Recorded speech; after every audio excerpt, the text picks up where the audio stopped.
All right, good morning, everybody. It is a Tuesday. Good morning. Jimmy, what is that? Good morning. Hi. That's another What voice. is that over there? Hi. Yes. How are you? All right, we're all back together. First time we've been in studio for a little over a week. Our voice sounds good. Where'd you Take guys go? We were holding down the fort last week. Where partner. did you go? Jimmy and I were here yesterday. I was sick. I got He's hiding a beautiful tan. I got rocked like a hurricane. Funny enough, so Wyatt Hendrickson beats Gable Steveson, and then all of a sudden a headache starts to roll in. The thunder rolls into my head, and I had woken up with a little bit of a sore throat and congestion anyway. And then that was good night, Irene. I was done for the rest of the night. Remember 4 months ago, 4.5 months ago, you sounded like death, but you came in here and you banged it out. You know what? I was actually worried. there was no way. I had to crawl from the parking lot, There's like on my hands and knees to get into the studio. I pulled myself up to sit in this chair and do this show. I asked you, do you need me to take over? He's like, nonsense. I got it. You You're like, told hey, me who's next of kin. when I first started to work here. When I first started to work here, you told me, you go, look, I've never gotten COVID. Okay. Yeah, You will not Seriously. be the one. I'll kill to give people me if COVID. I get COVID. So here's the thing. I knew that if I rolled out of my bed, and I don't even know if I would have been able to get here or drive here. That's how bad it was. And I was sitting here in the seat like I was yesterday in my bed. The You would have blizzard was been like, worse. go home. You're going to get me sick. So look, am I Cal? I don't usually get sick from other people. Am I Cal Ripken? I guess not. But you know Maybe what? more We're like here. Billy. I feel a little bit better. I still have a slight headache, but we shall persevere. It sucked that I ended up getting sick on like what it was one of the best Mondays to I talk think it's about. the young generation. No, I think they've gotten very was soft. sick. I was actually sick. No, we got we had pictures of you. I was throwing up. gallivanting out around your I was place. not gallivanting anywhere. I was locked in. The night How before. much did that sandwich cost that you had for lunch in the sports bar? I did not, yesterday. dude.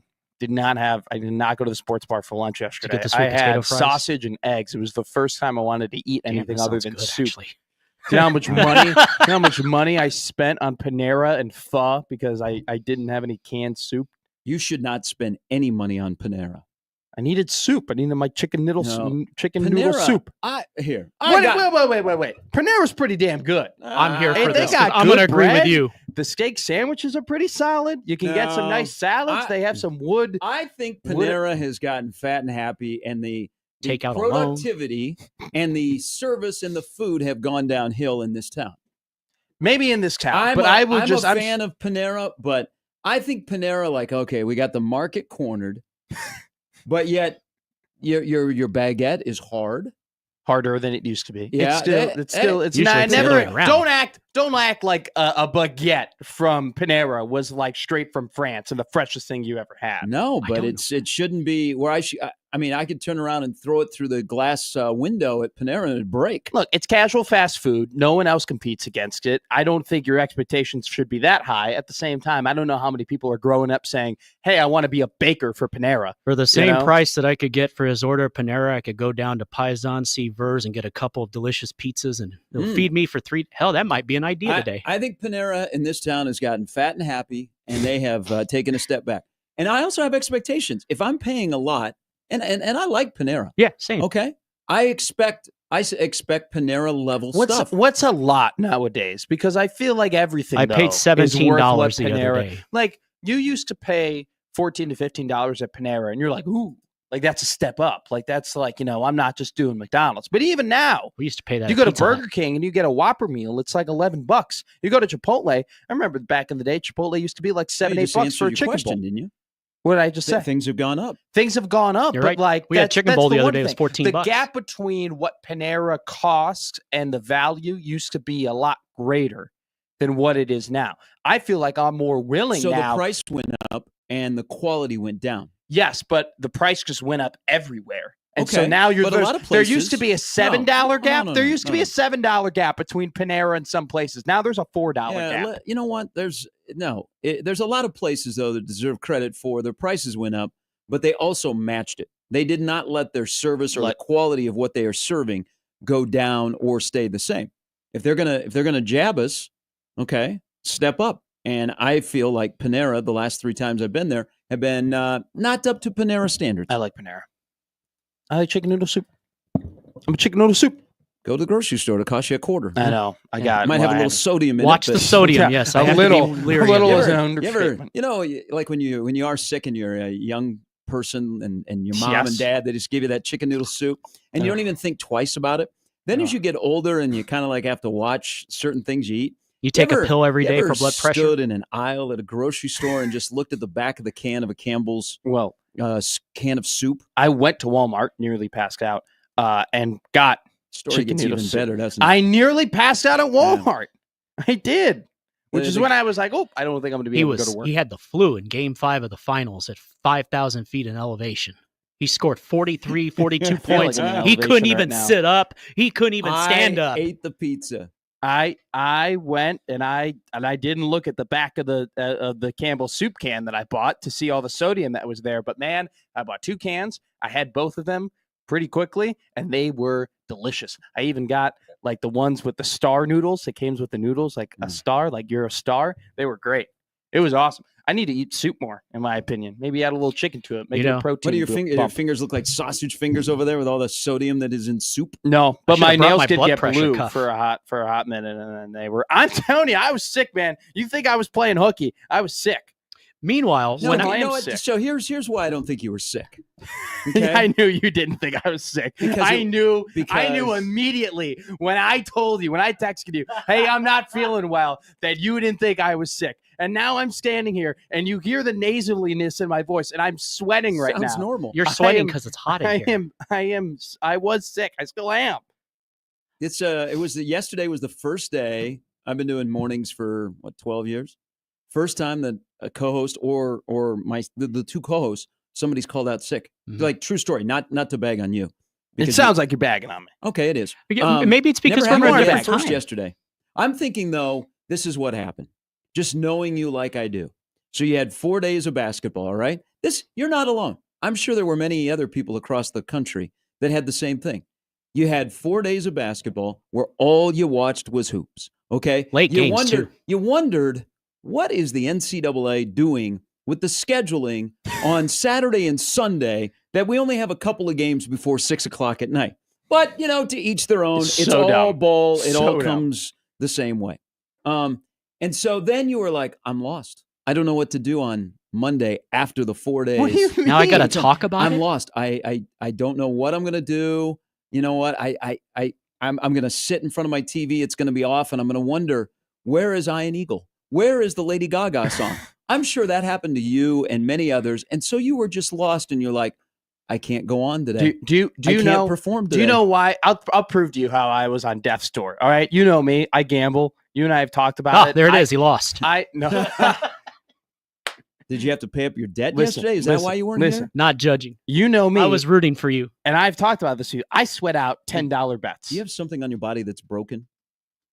Because you Oh. owe people a lot of Oh money. no! Do you know how funny would it be if I walked in with like a sling? Like, oh yeah, I also broke my arm and have a black eye. I would believe that more than you being sick yesterday. So I You owe sweat people out. a lot of money. I sweat out bets. I sweat out $10 bets. All right. And this is how you know I was on death's door. We've talked about the pool that I'm in, right? You pick 3 teams in the beginning of the preseason, $100 buy-in. If one of the teams that you picked in the preseason ends up going the farthest, Mhm. you win the $500. So this is a $500 pool that I'm in. Well, I have Alabama, and the only other remaining Oh. team on Sunday was Arizona. So if Oregon had beaten Arizona, I would have been the winner of $500. And that was a biggest late game. pool win, and that was a late game. That was a 9:00 game. There you go. I went to bed before the end of the game because I was done. I hit my wall. I was over. I woke up in the morning to a John Rothstein, Tommy Lloyd tweet, and I go, "Oh, I guess we're moving on." All right, that's how sick I was. I had a $500 bet on the line, and I said, "No, I got to go to bed." Which, by the way, I didn't even go to bed. Couldn't even sleep. Yeah, I know how that goes. What? I know that you thought I was playing total hooky until I walked in. Oh yeah, and because it was sounds Monday. and it sounds like the mucus. You feel the mucus You sound building up my normal. voice. He sounds great. Yeah, you He sound looks absolutely great. normal. Great hat, banger hat, Yeah, pep in your step. I got some new hats. Yeah. Got I, some new I hats. found New your hats cups are for on the way. coffee, so you're Look, set. the you did not want me. You did not want me. No, I was crawling. Brandon texted into the show. He said, you've given more airtime to a bad product I've heard in recent memory. Panera. Burger King.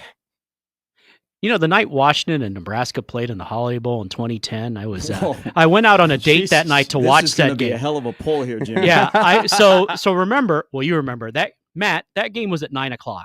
Okay. People are not happy because a bowl game was at 9:00, and Nebraska had gotten screwed over, got sent to San Diego to play Washington. They lost Jeez. said game, but my date was with my now wife. We were friends at the time, and I got really hammered at 1:00. I got dropped off at the station on the station couch. 2 hours later, I was on the air. I had to pretty much crawl to the studio, and I powered through. So During the breaks, I had to do this. Light goes on. We were back. I had a stroke during an Omaha men's basketball game in Brookings about 5 years ago. And he didn't quit. What? You Yeah. had a stroke? Yeah, And he powered I through. had no clue. yeah. So, and now I'm saying this as someone that throughout my entire lifetime I really don't get sick, which knock on wood that continues for another 50 years. Yeah. This was this 2018? Yeah, 2018 up in Brookings. Start of the second half, as the team is coming on the floor and we're in the middle of a break, like everything got blurry, and I like got super dizzy, and like things were spinning, Yeah. and like I You're like, what was in when that I water? when I was a little kid, full disclosure, I had convulsions. So when I was like 7, 8, I had to take Dilantin. So I would have those episodes for about a year and a half until they got taken care of. So like I could feel like my mouth, like the side of my mouth quivering. But just to pile on you this morning, I had to power through because who was going to replace me? I was solo up in Brookings. And so Welcome back, everybody. we started the second half and like everything was super slow. Like really, really Wait, slow. you announced a whole half on a stroke? Is that baller or not? So I haven't even I done thought that. maybe I was just Eh, having it's like kinda- an, it's I was kinda just having boring. like an episode, and I didn't say anything to anybody. But the second half was really, really rough because everything was super slow, and like my left eye was like keep blinking, and so afterwards I said something to somebody. Well, actually, our athletic trainer, and he was like, do you feel ill? And I'm like, no, I feel like fine now. So when we got to the off season, I had a doctor friend and I said, hey, can I ask you a question? I had this thing happen during a game. And he was like asking me, you know, Yeah. like, breaking it down. and he goes, yeah, you had a mini stroke. And I was like, really? I was like, all right. Next question is, hey, I bet that broadcast is one of your better ones because that's Yeah. usually how I I work. don't know. Now, the problem was. Oh my God. Can we go that- back and find that tape? The problem was that game was like 89, 85. So it was up and down the floor. Oh, I was Lord. like, all right. You needed some Tony Bennett Time- that night. The back, here come the Mavs back down Yeah. the field, and then the rebound by the Jackrabbits in South Dakota, Yeah. pushing the pace. I can still see like Omaha coming on the floor like in a blur to come out Oh, and my warm up for Lord. the second half. Yeah, So could I do hope that makes you I could do feel a that. little No, bit I worse could do for that. skipping out yesterday. I used to work the 5 a.m. shifts at ESPN, and those shifts were like, on Saturdays for like the outdoor show. Mhm. And the guys who, when they used to work it in 2006 and 2007 as part-time guys like I did, they are now full-time hosts over there for their night show. Okay. So they used to tell me, they're like, well, you haven't worked that shift until you've shown up to that shift drunk. Like until you've shown up They to were that shift encouraging you? hungover. So they go, you got to go out. Like you can't complain about the shift until you go out and you like the night before and get drunk and whatever. So they're like, you have to report on us that you're going out before the Oh, shift. God. So I went out before the shift, went out to a couple of bars, and then did the shift in the morning. And I go, I did it. Are you not entertained? And they're like, all right, do it next week. And I'm like, nope, not doing that again. It was terrible. Like your head on the table. That's how bad it was. Oh, yeah. I had a But listener yet- bring me a giant Quick Trip drink and breakfast. Hey, but it was Go worth right it because back- the next day right we back to started bed. dating. Oh, okay. So that's how she won your heart. There you go. Got you something from the roller. Mm-hmm. All right. Mhm. There's a little relationship advice out there. All right. God, it was cold that coming up night. in about an hour, Sam McEwen will join us. It's a busy day in Lincoln. It's day 2 of spring ball. It's also pro day. Matt Rule speaks today. Sam McEwen will speak at 7:30. Brian Christopherson stops by at 9. That is the lineup brought to you by the Rooferys at John Higgins Weather Guard, Yep. where Higgy which, normal years, if he wasn't retired, He'd be in it. he would be announced yesterday as the 40 officials that are moving on to the Sweet 16 and Elite 8. Now, looking at the list, congratulations, Kip Kissinger. All right, Kip. Hey, Brooks Wells, who teed up Pat Kelsey of Louisville in the rightfully so. the- That is Excellent tee. stupid. the water bottle gate game at Rupp Arena. Is that what they're calling it? Yes. People were livid at Brooks. So Brooks is moving on. But as I was looking at the list, and there are almost every guy that was in the Providence pod, There was some bangers including there. the 3 that worked the St. John's, Arkansas game, I'm not talking about them. they all have moved on, Oh, which shows me that in college basketball on the men's side, we have very much a problem of not enough quality officials. This is what we got. Yeah. you're pulling all from one spot. It's very, very clear and obvious that it's probably loaded in that area, and you're not trustworthy enough to pull from different areas. I got the whole water Wait, water bottle. Do we gate- know what game that crew's doing? By the way, the St. No, John's. they Okay, just, because I was going to say take the. yeah. whole So water bottle gate? congratulations to Kip and Brooks Mhm. making it to the next step. And then, Kip has worked in the Final Four, so we'll see. He'll But be there. there's just there are not enough of that level of officials that are doing college basketball. It's just one of those things, though. I mean, and I've talked to like current NSAA officials and talked to people who work with them. And there definitely is, and this is kind of across the country, the stigma of you go and you work a game, you're a referee, and you get, yelled at by the parents, and it's the juice isn't worth the squeeze, and you don't get paid enough. And it's a lot of effort for a lot of difficult things to go through. And even if that is true, that 100% that, hey, like too many referees get abused and too many parents take it too far, there is that stigma there. And I feel like even that existence of that stigma has definitely made people who are in sports not look at going into refereeing as an option to continue their athletic careers. Instead, what are those? I feel like more and more athletes are looking to going in toward coaching, right? They're going into more toward athletic training, more going in toward, sports science. I feel like because of the stigma about how difficult it is to be a referee and the fact that, people do get on you about that, it's just not enough people are willing to put themselves out there to go and try it and see it for themselves. I think at the high school level, which, you hope you get a promotion. I think in the college level with college basketball, because during my travels around the world, I've gotten to know a lot of these guys. The problem also is younger officials that get in don't get promoted. And so there's a barrier of moving into that top 40 where you get these kind of assignments. So that also, then some guys are like, or gals are like, you know what? I don't see any upward movement. Sure. What am I doing here? Am I just treading water when I think I'm pretty good, but I'm not getting the opportunity? So then they move on to something else. Is it too top heavy in terms of like there are too many older people who are referees? We've gone through now. There are some of the best officials are a little bit older, but we just went through.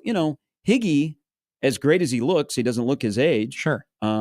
He retired. They had a stretch looks of younger about than they had a me. stretch about 3 years ago where some of the higher end officials, because of age, retired. Mm-hmm. There's still a good mixture. Like I know I recognize quite a few names on this list. So it's a good mixture of probably guys that are in their mid-30s to guys that are maybe mid-50s.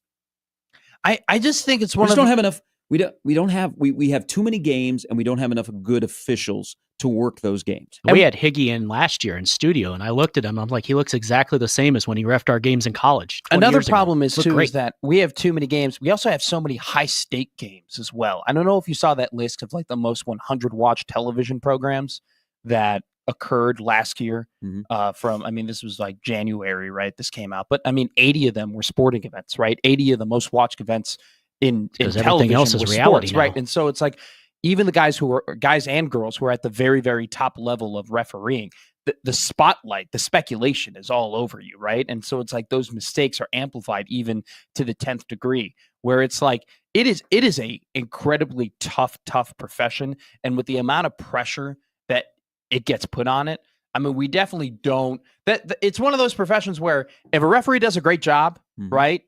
No one's celebrating them, and they're not on ESPN, and we're not talking about them, and we're not celebrating them and saying, hey, you're doing a great job. If you know good referees or you know good umpires, it's more of a niche thing. It's more of like, oh, you're a really, really big fan because you know that this umpire calls a really good game. It's a profession where if you don't do well, we're going to know your name. Angel Hernandez, Joe West, right? But if you do Joey well Crawford. and you do your job, like, no one's really going to give a damn. And that kind of sucks. That's a profession that doesn't seem like. I think you don't get in it to get known. No, that's true. You get in it either because you enjoy the sport or to give something back. You don't get in it and hoping that everybody will know your name. That's a good point. But at the same time, there is the negativity of like, well, I'm not getting into this for people to know my name. But if I have one bad call, or if I have one bad game, or if I have one bad instance, a lot of people are going to know my name. And they're not going to know my name because of the reason I want them to know my name. And like now, that's like really far up in advance. Like you have to work. And like you talked about, you got to work up the ladder to eventually get to that point. So maybe those things at that point are mute. But at the same time, it's a profession that entails a lot of criticism, a lot of negative feedback, and definitely doesn't get the herald and praise that it deserves because it's a tough job. But you know what you are getting into. You hope, That's the thing. And maybe it just seems like less and less people want to get into that. Well, I mean, there is a crisis. I mean, high school football this upcoming fall in this town is going to be awful rough. It's the same crews that work all the time. I mean, and now that's got to wear them down. I was about to say, they want to add Jimmy, another official. I was about to say that. I mean, if you're working games, 2-3 games every single weekend, and then on top of that, about high school sports, it's like these guys probably, guys like and girls probably working another job. Like that's a lot. Well, yeah, like high school, you're not. You have a full-time job. Exactly. You do this on the side. Yeah. But high school football, there's a lot of crews that work Thursday, Friday, and then they go and work a small college or junior college game on a Saturday. Yeah. They get Sunday off. Yeah, I'm worried about high school football officiating in Omaha in the fall because they want to add another official, and there's just not enough. There's just not enough people that are becoming officials, and not enough crews. Again, there's a lot of games, not enough crews. You know, we haven't had the problem around here and in the state of Nebraska where games have been canceled because of the lack of officials, but it wouldn't surprise me. I mean, kudos to the NSA and Nate and the entire group down there. They've done a good job of encouraging people to join and become an official and retaining their officials.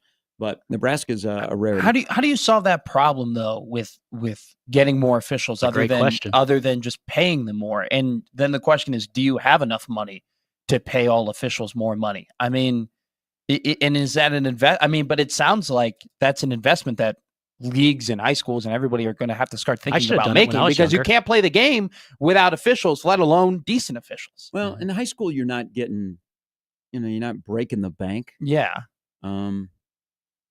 I think they do a good job of recruiting officials, new officials, younger people that have just gotten out of the game that want to stay around the game, keep you in shape, keep you in it. Yeah, and you want to give something back. Like, you feel... And it can be fun. You know what? And I bet if you polled, and especially at the high school level, a lot of men and women that give their time to be officials, regardless of sport, they will say that it is very rewarding. Because if it's not, you're not sticking in it very long. And many of them are great people. Yeah. All right, Sam and BC will join us. There is the great part of sports, not when, Joe Bag of Donuts fan is like, over the pack at a high school basketball game or at a 4th or 5th grade game where they have many gather steps. My son, Timmy, he's been working with a trainer for the last 3 weeks. That's got to travel.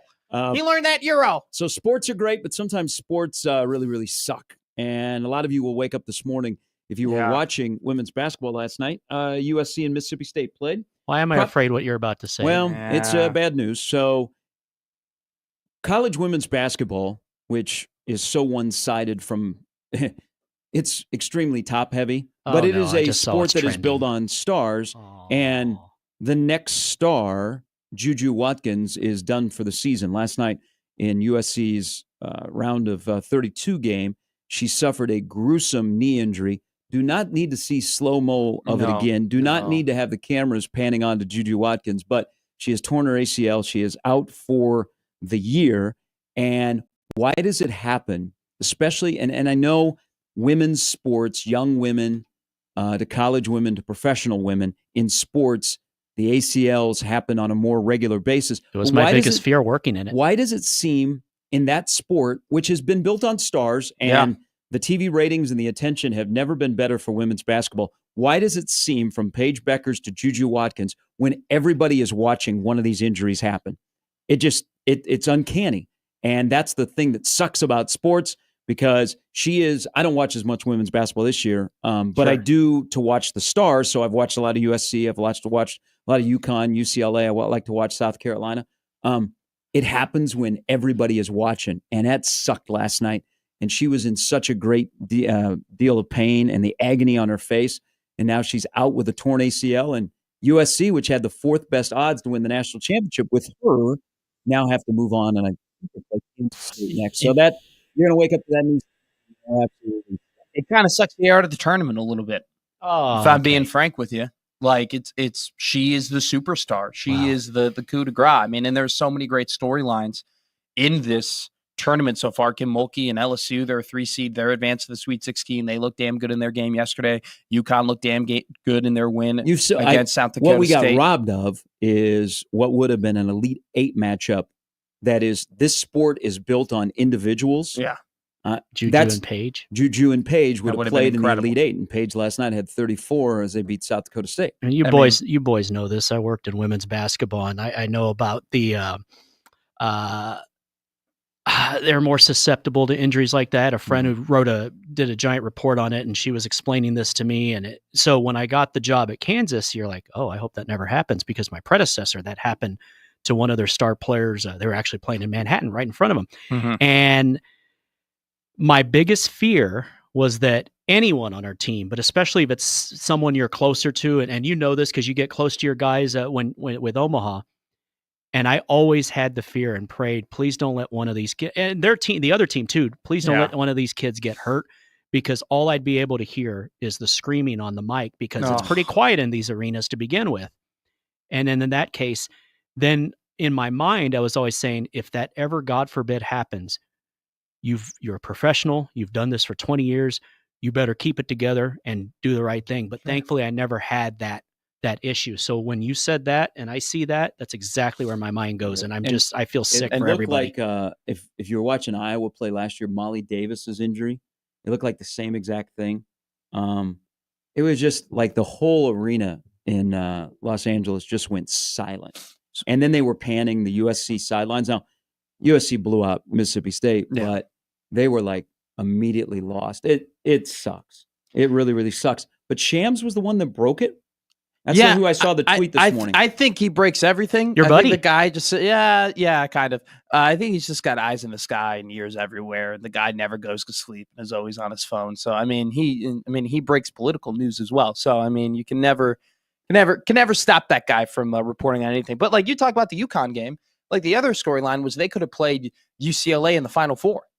And that would have been a massive game, considering the history those teams have created, not just years and years and the tradition and everything, but this year, that's been a great rivalry, because those are the 2 best teams by far in the Big Ten.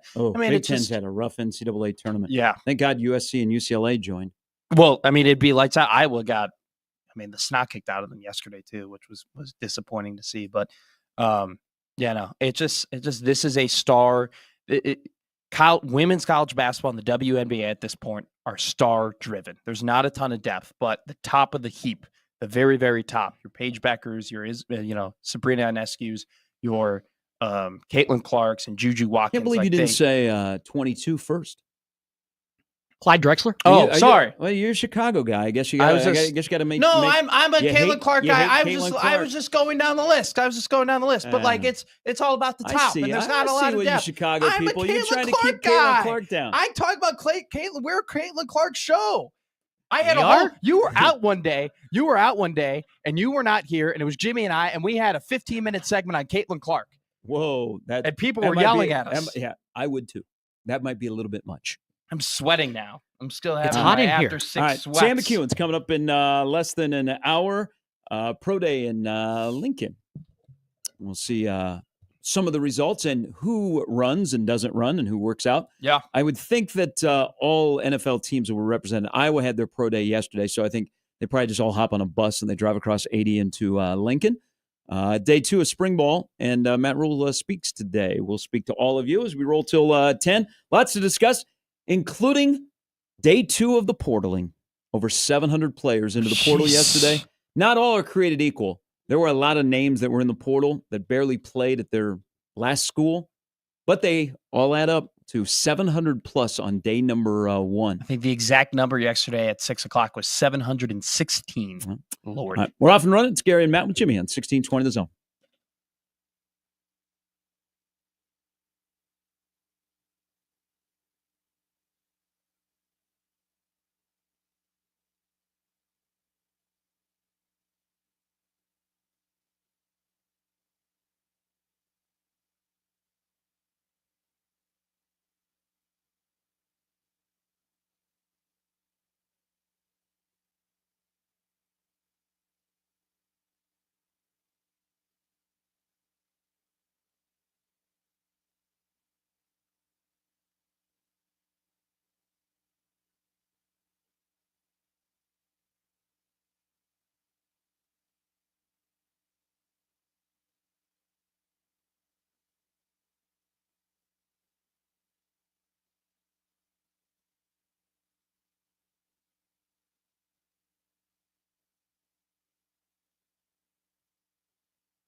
All right, welcome back in on a Tuesday morning. Joey writes in. I got questions for Joey. I'm going to have to email Joey on the side about somebody. Talking about Juju, if you're just tuning in, Juju Watkins, one of the stars of college women's basketball, suffered a torn ACL last night. USC's win over Mississippi State happened early in the game. She was carried off the floor. I think we've seen enough of those kind of injuries that you knew right away that she was in trouble. And it was confirmed late into the night that she had torn her ACL and she is out for the year. And she was a superstar because they had every angle of every camera just pinned on her to see that injury. You had like the bird's eye view, you had the side view, you had the baseline view. I mean, if you wanted to see her tear up her knee in every type of way, you saw it. And it was did not just need to see the slow-mo. But he writes in. First, she was hated on by Jaden Daniels' mom. Yeah, and it turned into a meme. The next day, she tears her ACL. Bad few days for that young lady. Okay. Voodoo? All right. This is great. All right. This is great. Let me crazy for a sec. Ooh, I like crazy. Jaden Daniels' mama, you will pay for the evil eye you allowed to be put on Juju. This is some BS, man. She needed the egg I'm just match. telling you right now. You think this stuff is not real? This is real. Jaden Daniels' mama, we're going to have some speaks. You saw that Eagles fan in the Superdome with the little pins and the Mahomes doll. Like, this thing's happened. Don't mess with that crap, man. Nope. So witchcraft is real. Real quick. You guys not been to a foreign country? Oh, I've seen Live and Let Die. Have you not been to Tijuana? Wait. You think that Jaden Daniels' I need mom to go back to cursed Tijuana. Juju? I miss Tijuana. You think she put a hex on Juju for talking to her son? Hey, the evil eye. Yeah. Trust me. Hey, mama got to protect son, but I think Juju is upstanding. I think they'd be an incredible couple. Juju Watkins hasn't done anything wrong. She's incredibly successful. She's a superstar. She's not. If Jaden Daniels' mother wants Jaden Daniels to marry anybody, you would think it would be Juju Watkins, because Juju Watkins doesn't need Jaden Daniels. She's got her own money. She's her own woman. She's her own superstar. She's her own, cream of the crop. She's not one of these like Instagram models who's trying to get on the gravy train of Jaden Daniels. Oh, I like gravy. Well, everybody wants Jaden Daniels gravy, which apparently is why Jaden Daniels' mother has to be sitting next to him at all times, playing refrigerator, protecting the snack. So a 24-year-old NFL quarterback who is a rising star can't date apparently, and she's 19. Do you think that has something to do with it? She's legal. Thank you. She's an adult. I can't believe he could still be in college if he was a regular. You celebrate Bill Belichick and his 24-year-old girlfriend. I'm trying to figure out Mama's hesitation. And Juju is they're 5 years apart. Who cares? My parents are 10 years apart. It doesn't matter. I mean, maybe Mama just is being protective. You don't want somebody sliding in there. At some point, Mama's got to let the bird fly from the nest. Like I'm watching Everybody Loves Raymond. She's got to let the caterpillar cocoon and turn into a butterfly. The man is 25 years old. Okay, he can fend for himself. It looked like they were at a high school basketball game, that he was like a varsity player talking to another varsity player on a girls team or whatever, and she had to sit in between them. It was embarrassing. Do you think that Jaden picked up Juju and Juju had to sit in the back seat because Mama was in the passenger seat? Absolutely. Yeah, it's like the water boy. Mom's got to go on dates. You ever take your mom on a date? Have I ever taken? We went to a mother son dance. That was very nice. It was very very dating awesome. your mom? No, I did not date my mom. We just went on a mother son dance. It's a very nice event to go to. I did not take my mom on a date. I think I probably went to one of those, but I was maybe 8. I went to it. You were what, 19, 20? I was 18. You're the worst. I was 16 years old. It was a high school event.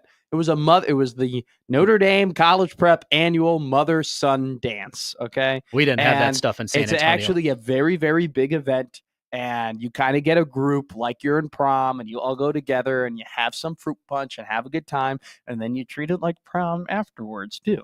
So, but not with your mothers. I meant like the drinking, I think that's like the called drinking. incest. The drinking. When I was 16, I did a Boilermaker for the first time. I meant the drinking, not the take your date home. I mean, technically, you take her home. I'm not going to judge, because there's a lot of people that's how they roll, and that's okay. I'm just not going to roll with you. I'm not going to be a threesome with you and your mom. Yeah, usually I try to keep family out I of can't. those I affairs. hate Yeah, this it'd be show. very awkward. I hate this show. It'd be Why do very I show up awkward. to work? I'm Very sick. awkward. I'm dying. Okay, and I get questioned for my validity and be told that I'm not tough enough, and then I'm being told that my co-host wants to have a threesome with my mother that I'm involved in. And I said I would not be involved in a threesome because you said after that you treat Yeah, it like prom like with what we you do go. after your No, date. but I meant like the after party, the guys in the after Now party. you went to an all boys school, right? Yes, Oh Okay. my. it was fun. It was a good time. Most threesomes are. Did you mom swap? No, stop, stop it. It's a sports show. Stop it. That It is is- an entertainment program. For a section of this country, that is considered a sport. Yeah. Some people like to go. Some and people like sit- to swing a little Hey, bit. Some people like to sit in a duck blind.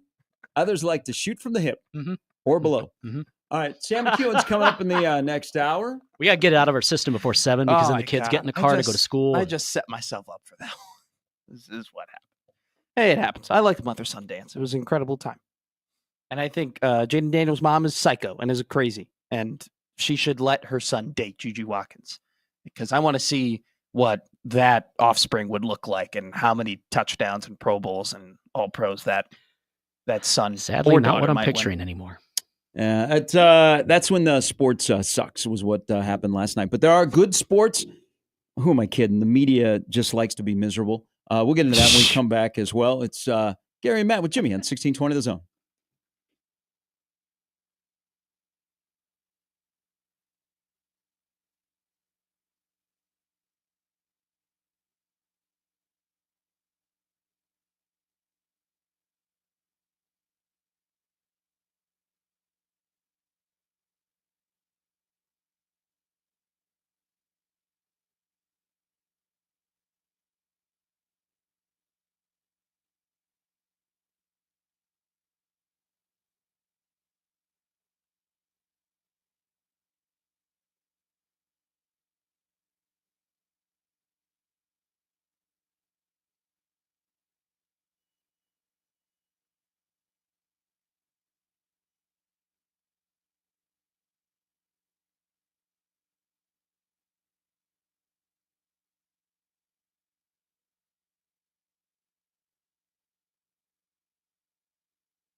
What do we? When's the sun come up nowadays? 7:37. I don't know, man. Last Wednesday I'm didn't come gonna up till 12. Maybe I'm on I know I'm in the minority here, but I kind of do Actually, I like am. it when it's light. I mean, I technically. I shouldn't laugh. But it's Why true. was I laughing? I'm a terrible person. Because Why you was and I have the same sense of humor. That's why. I mean, you- Exact same damn sense of humor. I am technically Be careful, too. I am Jimmy. 50% Cuban. Anyway, in the minority. I like it when it's light out earlier. I'm not a big fan of it being light out at 7:45 in the morning or 7:30 in the morning. I kind of Most like it people aren't. when it's 6:45 and the light comes up. No, because some Wait till people are summer. like, It'll be but some daytime people are already. like, oh my God, I would much rather it be lighter for longer, which is why we got to stop daylight savings or all that stuff. And I get the sentiment, but at the same time, I hate that it's almost 7:00 and it's basically pitch black out there. It's not a not fan of snowing. Be a gorgeous day. Oh, 65. you'll enjoy it when it starts to warm up. Mhm. I know. You can hear the birds this morning when I got out of the car. and Did walked in the you? studio. Wow. We're getting there. Tides are turning. We're healing. Mhm. We're It healing. is spring, right? Oh yeah, I mean, you hear the officially, sneezing it's in this officially- building. It's spring. Hey, I mean, you see me sniffling over the microphone. I'm back on an extended stay, so it won't snow. Because Yeah. every time it has snowed like a lot in this town, I've That's been true. gone on road You trips. really have. Yeah. The biggest That's a the flex. biggest snow days or worst just weather days in general have been when you are on the road and we are over Zoom. I mean, that has happened, Yeah. I think, 4 times. Not a joke. So don't go anywhere. I'm the weather And let's not whisperer. have any show, by the way, proclaim that snow is over or winter is done or anything like that. Okay? The listeners know what's anytime- coming. Because anytime we have a show on this station that proclaims that, it ends up happening. What show is that? The one that goes from 2 to 6. They got a name? I'm usually napping at that time. I mean, Josh Peterson just says that it's not going to snow and then it snows. Just for our sake, Josh, don't say it. He's going to say it. I think he's over that, right? Like he's over that. I hope he is. I really hope he is. But it just takes one whisper of the mouth to be like, it's no longer going to snow, and then it'll snow. That's you a little sprinkled there, a little bit of that budding rivalry Mhm. between I you and know. Josh. Okay, can we Just just throw this out here? This would be a great 7-game series. How many Bulls, budding Pistons. rivalries do I have? I have a rivalry with Happer. Now I have a budding rivalry with Peterson. Now I just need to get a budding rivalry with Bishop and then piss you off, and then I have all the Infinity Stones. You and Then Happer hug. Then in less than 8 months, I've accomplished what nobody in Yeah. Omaha and Lincoln has been able to do, which is make everybody at 1620 The Zone mad at you all at once. And then you walk outside of the studio and it's the same. Coincidence? wrong. I Coincidence? think not. Coincidence? I make myself hireable. Oh, hireable. Hireable. You're going to be driving that bread truck back in Chicago and hang around your mom a little bit more. We will keep going on mother-son dances and having a great time.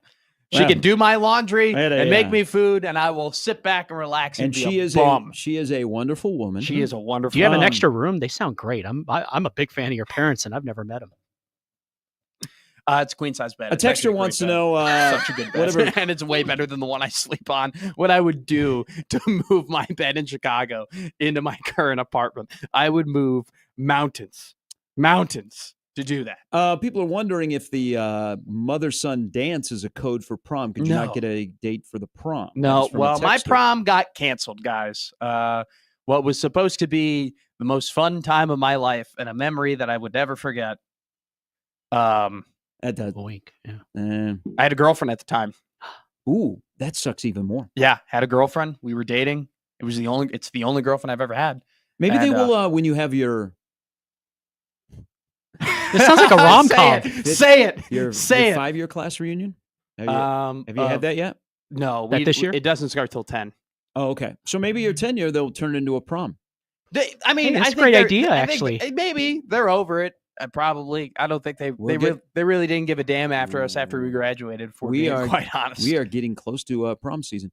We're also getting close to the media loves to be miserable. By the way, you're waking up this morning. Juju Watkins tore ACL last night. If you're watching the USC Mississippi State game, that is just Sadly, horrible that's not a news for her, for USC, and for the women's tournament. But I wonder, Stephen A. Smith, what he'll say today.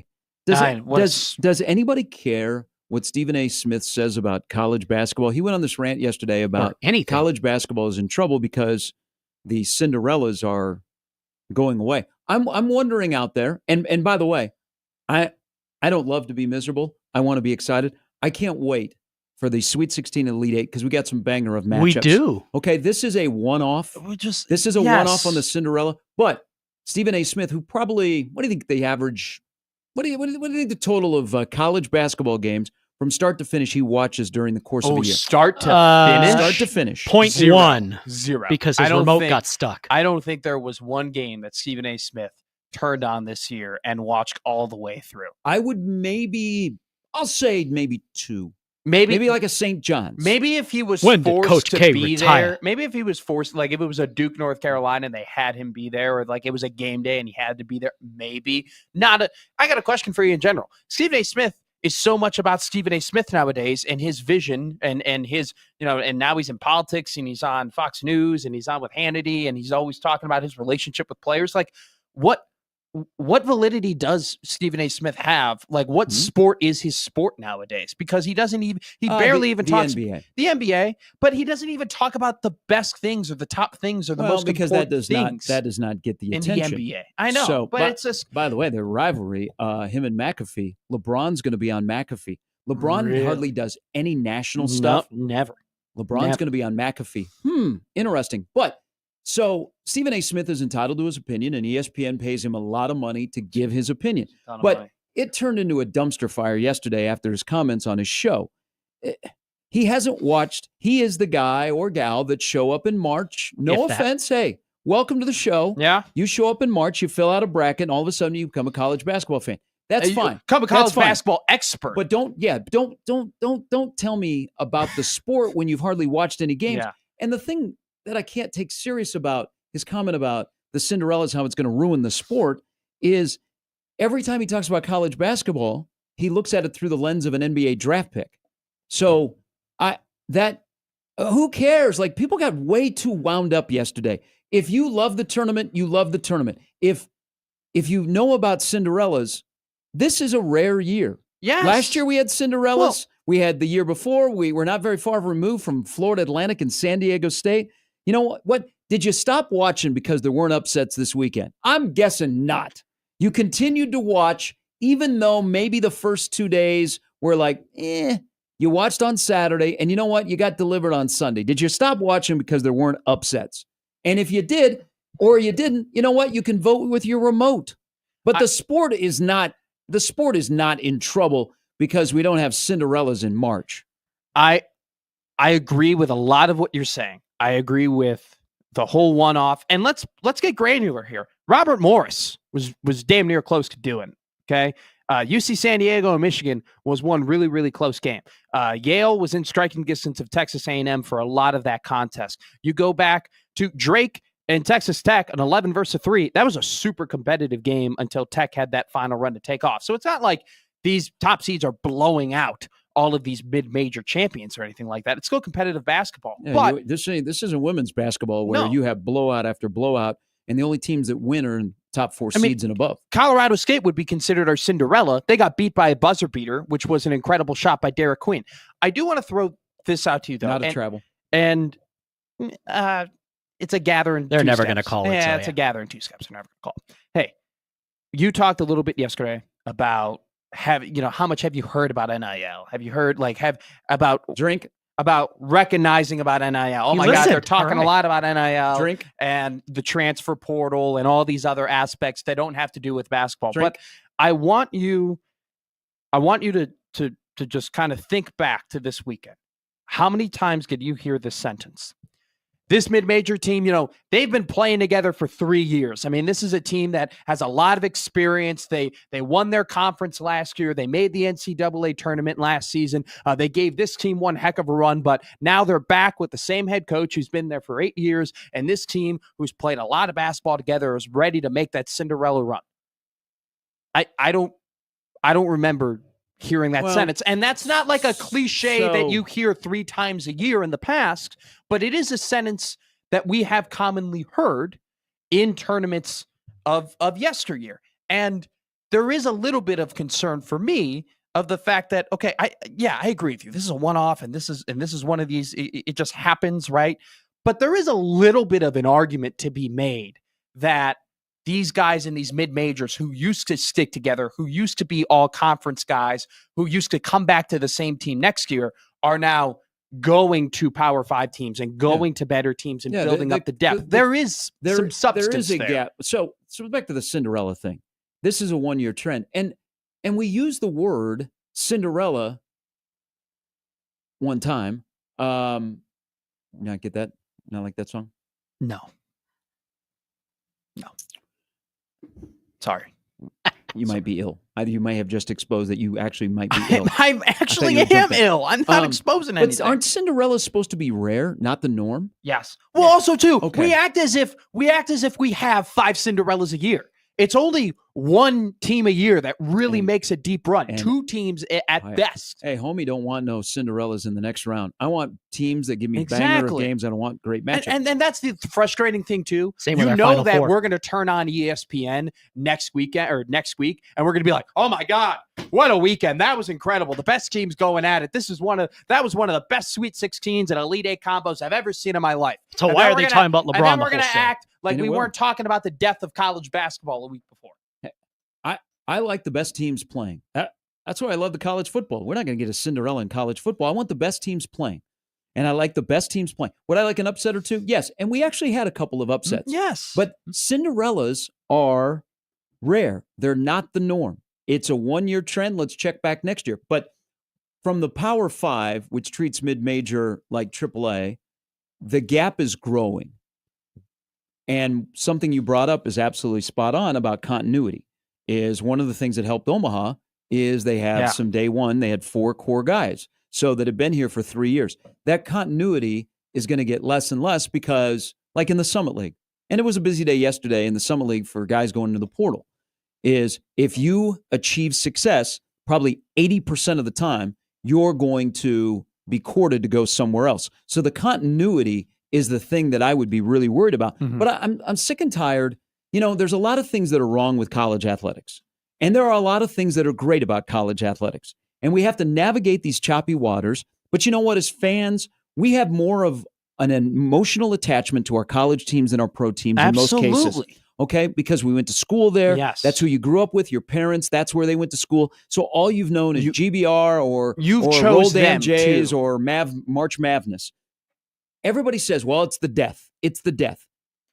Were the college football playoff ratings bangers? They're pretty good. Okay. Were the NCAA first and second round ratings bangers? Always is.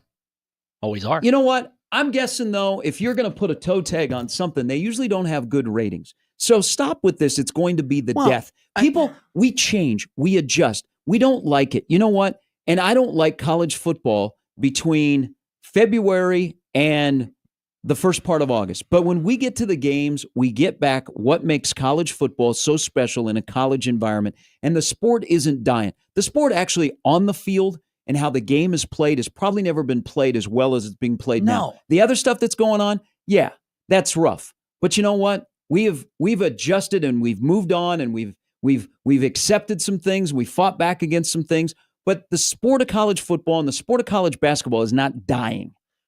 I think though you also have to factor in here though with these people who may not be diehard college basketball fans. And by the way, I'm not going to sit up on top of here and No, it's act as fine. if You know I'm what? one of Grab them. a bracket. Welcome know? to the show. But don't tell me you are. Don't But tell you me are everything. messing. But there Don't are. tell me but everything there about are, my sport. But there are memories that these people have. They do watch these basketball games. They do enjoy the sport, and they go down. They sit down, and they have these incredible memories of these bigger seeds, these Davids beating these Goliaths, right? And they Okay, you were- relate. You were right there last year. We had Oakland, and right? even Beat though, yes, Kentucky. but even though that they might not be the biggest college basketball fans, some of their favorite sport memories in general is when this top seed beat this lower seed. Okay, and that the prospect of that not being a regular occurrence, the idea that that might be weeded out of this game, which is probably their most favorite thing they like about the game, definitely is threatening to them.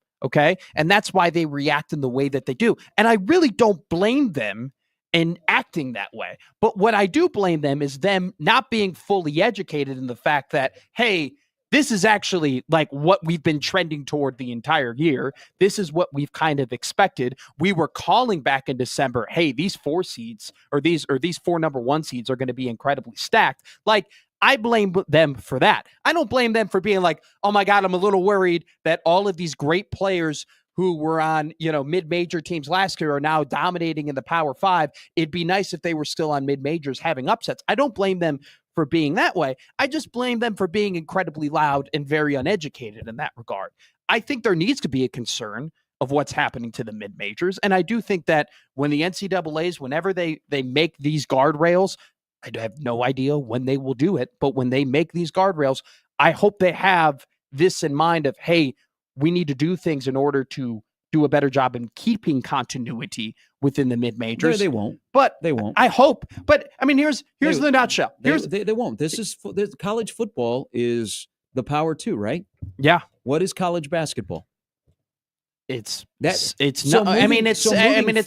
It's on the back of the mind. Moving forward, the Cinderella will have, and I hate the word Cinderella, the underdog that pulls off an upset that goes, whoa, will have more meaning moving forward. It's a 1-year thing. And Cinderellas are rare, not the norm. We got spoiled with a Final Four that had a couple of outliers. But the sport is not dying. Okay, it's not going to be the death of the sport. I'm sure the Alamo Dome will still be sold out. Now, will it hurt people being invested in a program like Omaha because of not able to have the continuity? It could if the roster is just changing every year. I don't think it's a nothing burger. I definitely don't think it's zero. I definitely don't think it's not cause for any concern. I think it's cause for a little bit of concern. I think you can look around and maybe be a little bit hasty in the fact that for the first time in a very long time, no 1s, 2s, 3s, or 4s lost in the first round. Now, like I said, really good. The landscape, we've known this for a while. We've known that the top 4 seeds are going to be great in the tournament for a while. And so I'm not calling it the death of college basketball either. At the same time, I'm not throwing it to the side and being like, hey, I don't think there's anything to worry about. I still think there are things to worry about. But like this tournament in a nutshell, and just people who may not, who just can never be pleased being too loud, comes down to this. All we heard was there haven't been any upsets. There haven't been any upsets. There's not a Cinderella. And then we also heard, oh my God, there's been no buzzer beaters. We haven't had any buzzer beaters. We need a buzzer beater. So then what happens? Derek Queen marches down the court with like less than 4 seconds, I can't believe people gets the thought ball they'd call it. off that out of bounds. He makes a buzzer beater. The first go ahead, you were already losing. You made the shot to go ahead and win the game buzzer beater since Loyola Chicago did it against Miami. It's been forever since a shot like that happened. And then what was the reaction? Oh, that was a travel.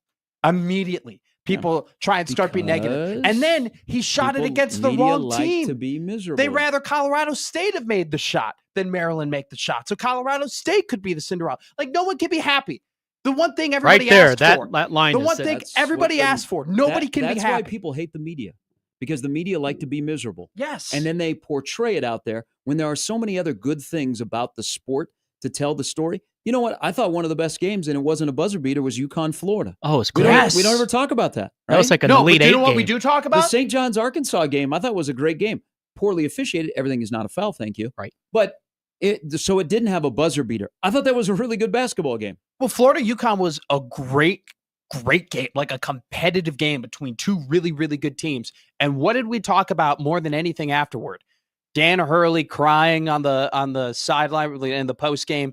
Dan Hurley crying at the podium. Oh, now we're talking about the sports information director. Then Dan Hurley walking into the hallway telling Baylor, I hope they don't F you like they F us. Yeah. No, Duke did that instead. That video being recorded, and then now the guy who recorded the video got threatened by the sports. And that's all we're talking about now. We're not talking about the fact that Walter Clayton Jr. is a walking closer and put on one of the best performances I've seen in a while. Jesse. Good morning, Jesse.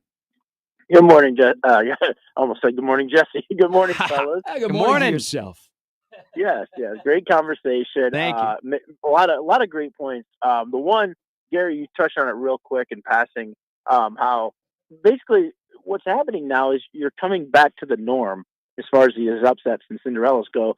You know, growing up, I'm in my mid-40s, so growing up, when a 11 or a 12 did upset somebody, it was a big deal. It wasn't like something you expected, and that's what made it awesome. And I think if there's a positive in all of this, like you said, yeah, these upsets are going to be rare and they are going to mean more. And that's fun. I mean, I remember Bryce Drew, and that's fine. But like my biggest memories are the Fab Five and Chris Webber calling timeout and UNLV Duke versus Kentucky, Mashburn and Leitner. Like those are my and those are marquee matchups. To me, the greatest Cinderella run, the most fun run, was that '97 Arizona team. Like, and that was only, what was that, a 4 seed? But they were still a Cinderella, and it was still fun to watch. So no, I don't think it's going to die. I will say that NIL is changing it, and if somebody with common sense, I know the NCAA is going to put in guardrails, but if somebody with common sense did want to just put the kibosh on it, all you got to do is go back to the textbook dictionary definition of what NIL is. Now, here's the deal. NIL means you, as an individual player, are allowed to go get an agent if you want and negotiate your own deals, but none of that money can come from a university or a collective. That is what true NIL is. What Caitlin Clark, what Juju did, that's NIL. This crap about we're all donating to the 1890 whatever, and then everybody gets a cut, that's not NIL. And I just want somebody to step forward and admit that. That's just, and I wish they would. One last thing, I'm taking an issue with Tom Chattel. The day after UNO gets bounced, he writes a wonderful article about an inspirational team and how it doesn't have to end here. And he's right. It doesn't. The day after Creighton gets bounced, I knew you were going. He writes an article, says, "Oh, this could be the end." What? Like, did they not start a true freshman and a true sophomore who were integral pieces to this team and who are not going anywhere, by the way, because of their culture and heritage and loyalty to Mac and this program? Come on, Tom, be better. Yeah, Jesse, he got some internal pushback. I was like, "Wow, the great Mac he's not going anywhere." The headline was a little bit misleading, but there were enough people inside of the Creighton basketball program that were like, "Whoa, hold on here a minute." NIL, great for players, bad for the sport. There you go. Put that on the iPad right there. I don't fully agree with that. I don't. I think that it's. When you have the top has gotten better, the teams have gotten better, and I know that. And I'm just talking from a football perspective, right? Like, great for the players, bad for the sport. I think it's when you have these top matchups, when you have these loaded teams, and they were already loaded teams, and then you're adding in this other drama, and then you're adding in the fact that these transfers are coming here and coming. I'm just talking about football. I think for football, it's been really good, and I think for football with the transfer portal and the NIL, it has given more teams more money and more resources to go and compete and go and get other national players and other guys that they might not have had an opportunity to get because they didn't have their tradition of, recency or whatever it may be. I think for football, NIL has been really good. It's made more teams be able to compete, more teams be able to get to the top. It's created a little bit more parity, okay? But you still have really good football being played at the top of that. I don't know if it's good for college basketball. I don't think I'll probably agree with you in that regard, that NIL has been good for the players of college basketball, not good for the teams. In football, I think it's given more teams the ability to compete, and I think that's good for the sport. All right, we'll take a quick break. Sam McEwen's going to join us before the hour is over. Brian Christopherson as well. In Lincoln today, it's day 2 of spring ball. Matt Rule speaks, and it's pro day. The guys that performed at the Combine will just hang out. But will Tommy Hill run? Let's see what Sam, if he has any insight on that. Tommy Hill did not run at the Combine. Will he be there today to run? Take a break, come back with more of Gary and Matt and Jimmy on 1620 The Zone. Hey, Moose Roofing is the place for you. They are the MVPs in Omaha, Pat and his group. They've been around since 1996. They've taken care of over 15,000 roofs in the Omaha area. And you know what? They just don't show up and say, the roof is on fire. They show up and they put a roof on. They've got consultants that will take their time to get to know you and your home. They'll sit down, because I've watched them in person. The key elements of your roofing system, they're going to talk about the ventilation system that achieves maximum net-free area. Hang with me here. They'll show you how to fortify your roof before the next major storm occurs and how proper and preventative maintenance can save you thousands on the lifetime of your roof, which is the most valuable asset in your home. They take time to get to know you. They take time to get to know your roof and your issues, and then they will go to work to make sure that you are comfortable. Plus, the other thing they do, and this is what sets them apart. Remember, they're local. They've been here since 1996. Before the storm, during the storm, after the storm, they just don't drive into town and go, okay, that house looks like it has a bad roof. Let's knock on the door. Nope, they're here. They're not going anywhere. You can find them online right now at mooseroofing.com. But the other thing they do, they have an entire department that is dedicated to helping you navigate the ever increasingly difficult insurance claim process. They put you at ease when we know that if there's something wrong with your roof and it's leaking and you're like, oh, geez, here comes another storm. Moose Roofing, they take care of it. Check them out today online at mooseroofing.com. That's Moose Roofing online at mooseroofing.com.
All right, Sammy Max coming up in the next segment. Share with a thought or two on multitude of things. It is spring football, which is a good thing. It's good. We should embrace spring football around here. 29 newbies are running around in helmets and shirts and shorts. I cannot wait to just buy into too much stock of what I've seen at open practice. Oh my God. That D lineman that just came in, he pushed the sled really hard. He's going to be a difference this year. Oh my God, look at Marcos Gavia throwing against air. Look how accurate that looks. Haven't we gotten past that? I think we've done a good job with the media core of I did it. overreactions. Oh, I set the flame of the Danny Kalen video of last spring. Do you remember that? No. When there was an open practice and they did a scrimmage and Danny Kalen was dropping dimes and people were very excited about it. They're like, "Oh my God, he could be the backup." That was my video of me taking it, posting on Twitter. I got retweeted by Albert Breer. Really? But not Yeah. Albert Bell. I got like 130 new followers from that. It was like my one shining moment. It was a Cinderella story, if you will. I was 15 seed Lehigh, and everybody had all their videos. Whoa, and you were pictures. never a Did 15 you seed. get bullied to take your video down? No, everybody had it behind a paywall except for little old Matt McMaster, who put it out free on Twitter. And I'm sure a lot of people were thrilled to see it. I'm really excited to see what he's going to do. Because Marcus? No, Danny Kalen Oh. at his new home. Because he was he had made progress from where I saw him as a senior at Bellevue West. First of all, physically, and this is where people are like, okay, like Latif, for example. Mm-hmm. What's he going to look like? Because looks a little bit undersized. I'm like, look at Danny Kalen. Even in his first spring, after only being on campus for a couple of months, Sure. you could see physically his body was starting to change. Danny looked much different in the fall. I think he'll be in the mix to play a little this year. I was hope so. I was disappointed when he left because looking at his He was they asked him to stay for a year. I'll tell you why I was disappointed. I'm not talking about the behind whatever the situation was. Just from a pure watching his tape and seeing him throw in spring practice and seeing him in that scrimmage, and then also you talk about the body, the build, the poise. He was a pretty quick processor when the things that I saw him play. I was pretty impressed with what I saw. Granted, is he better than Dylan Raiola? No, there's no aspect of that where you're going to take him over Dylan. But I was disappointed to see him go because, number one, until last year, what was it, over a decade, that one Nebraska quarterback had played the entirety of the year, right? So it's been important to have a capable backup for this team and just college football in general. You want to have a capable backup there. I thought he very much could have been that. And then also, too, with the timeline, maybe it's wishful thinking, okay? It's wishful thinking that would never happen in this day and age and NIL and the transfer portal. But I had wishful thinking that, hey, Dylan would play for a couple of years and then Danny would just take the reins right after, play 2 really great years, and then end up having a very good pro career. That was the wishful thinking. But just in terms of just watching him, I was impressed with him. I think he's a pretty solid quarterback. I think he's got the potential to be a really, really, really good college quarterback. I know the logistics weren't going to work out, but I was a little man, it would have been nice. Would have been nice. He did Nebraska solid. They asked him to stay around. He got money. He got money for being at Nebraska for a year in case anything went wrong at quarterback. And then when it was time to move on, he found a home at Virginia. And I really think it'll work out for him because just from everything that I've seen in person and just on tape, I think he's got a lot of potential. He's got a lot of work.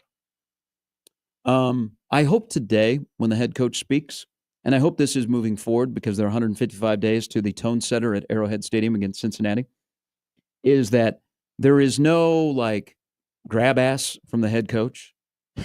I hope he is HR matter. I hope he is very edgy. Today? I hope he is edgy. I hope he's not funny guy. I hope he's not hey, Sip, what's that stain on your shirt? I hope that hey, someone's phone is going off here. Ha ha ha! Why didn't you silent it? I hope from here on out, he does have an edge to him. If you're going to preach a sense of urgency, and if you've been around the program, whether players or staff members, there is a sense of urgency, thank God, that things need to start moving. But I hope he's just like kind of on edge and is just matter of fact and keeps talking about winning. They can't talk about winning enough. I want 15 minutes. But I don't want to hear. I don't want to hear anything about mental. I don't want to hear about culture. I don't want to hear. I want to hear about winning. Stuff either. I want to hear about the talent they have, and I want to hear not about. And he doesn't do this, but I don't want to hear about the buy-in. None of that kind of stuff. I want to hear that this whole culture thing is, well, you got to get guys to buy in. No, what? You got to get guys that are the right guys. And they're now in year number 3. Now, Put that up. I mean, you're right. You're right. It's this buy-in bull crap Yeah. of, well, you got to get guys to buy in. You know what? It's your job to go get the right guys. Not to say to guys, hey, you got to go get the right guys. And in year number 3, it appears they've gotten the right guys that are extremely talented. Now, that only goes so far because and we judge you by wins and losses. But I want my football coach to be a little bit on edge, to be thinking, all right, tomorrow's 154 days until we play Cincinnati, a team that only has a win total of 6.5, that went from 3 to 5 wins. And if we think who we are, we're not going down to dance at Arrowhead and make this a last-second football game. I want him to be on edge. I want him to be matter of fact. I want him to talk about winning and winning and winning and winning. And I want him to talk about the talent they have accumulated. All that other crap, that's, you know what? That's in the past. That's 2 years ago. This year is about playing football with talent you have on your roster. Not, well, they got to learn and we got to mesh. No. Do your friggin' job. We should be past it, right? Like if guys are buying in now, if the culture isn't set now, and when will it be? It's year 3 everything. It's your 3rd year of match. It's your 3rd year of spring ball. It's going to be your 3rd regular season coming up. Honestly, not. I mean, it's getting closer and closer, right? Like, also, there's just talent. You finally have accumulated some talent. well, you've had enough time to build the program. It's all been about build. We got to build the program. We got to build the program. We got to set a foundation. We got to find a core. We got to develop players. Like, okay, here we are. And like, I know everybody talks about the low hanging fruit and maybe rolls their eyes at the whole like year 3 Matt rule. Like, I get it. And I know it may not be a conversation we want to keep having, but like, you cannot deny the fact that this program has been built in that vision. This program has been built in a way where they are supposed to be ready to go and start to begin their winning ways in the 3rd year. Because in the 1st year, all we heard was, well, they don't know our schedule. They don't know who we are. They don't know our coaching style. Every day they're kind of guessing of what we're going to do. In year 2, we heard, well, they now know, they now understand us. They know like what the expectations are. But now we have a lot of new guys that are coming in and all these other guys. Now they need to follow along and they need to be the leaders and they need to understand. Year 3, okay, what's it now? Because now we should just have what this place hasn't had in a very long time, and that's a program. You should just have a program now. You should just have a football program where they don't have to talk about the stuff at Alabama. They don't have to talk about the stuff at Georgia. All the places that you want to be like one day, they don't have to talk about this stuff because it's ingrained. It's set in stone. It's understood. You need to get to the point where it's blank. We're done. We don't have to mention it. They can't talk enough about winning to me this spring. I want 15 minutes of he looks good and we need to get better at this and he may not look good or he's got to do this and blah. I don't need a 40-minute national, soliloquy about different things and the challenges. I hope we are. I hope we are. Because we're now running around and we're doing football things. I know. So I hope we are. So all the other stuff about scheduling and the playoff and the portal and the NIL and tampering and all that stuff, push that to the side. They've got players doing player things. So talk about player things, and I think he will. TTW, time to win. Well, they can't talk enough about winning enough. This year is all about winning, and they're not afraid to talk about winning, which is the first step. Yes. All right, Sam McEwen's coming up next on 1620 The Zone. This basketball season, which is now, when your favorite stars score buckets, we're alley-ooping you an opportunity to win money from watching sports with Underdog with me, although you can't really watch it with me. Anyway, You can play with as little as $1. And if you get everything right, you can win up to 1,000 times your money. So turn $1 into $1,000 just with your hoops knowledge. And they got all your favorite leagues, team stars to choose from. You can bet on college basketball, pro basketball. You get the idea. So this week on Underdog, Sweet 16, I'm all about it. What are we going to do? I don't know. I won money last week. I'm excited. I've learned from Matt. Matt's a degenerate. He's helped me. Gary's helped me. Our callers have helped me. Shout out Brian and Lee so they can help you too. All right, download the Underdog app. Sign up now using promo code ZONE to unlock a special offer of up to $1,000 in bonus cash when you make your first deposit. Join in on all the fun when you sign up with promo code ZONE. Claim your special offer today. Get up to $1,000 in bonus cash instantly upon first deposit. Must be 19 plus in Nebraska, president of the state where Underdog Fantasy operates. Terms apply. Void in Colorado. Concerned with your play, call 1-800-GAMBLER or visit ncpgambling.org.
All right, we're on to football until we pause for the crown next week. But it is day 2 of spring football in Lincoln. It's also pro day. It's a busy day. The head coach speaks. Sam McKeown will be running today, and he joins us now from the World Herald. Good morning.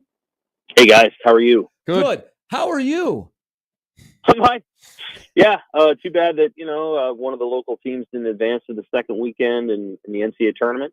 Mhm. But it's on to football. It's on to Cincinnati, so to speak. 155 days away. I hope you have your hotel reservations.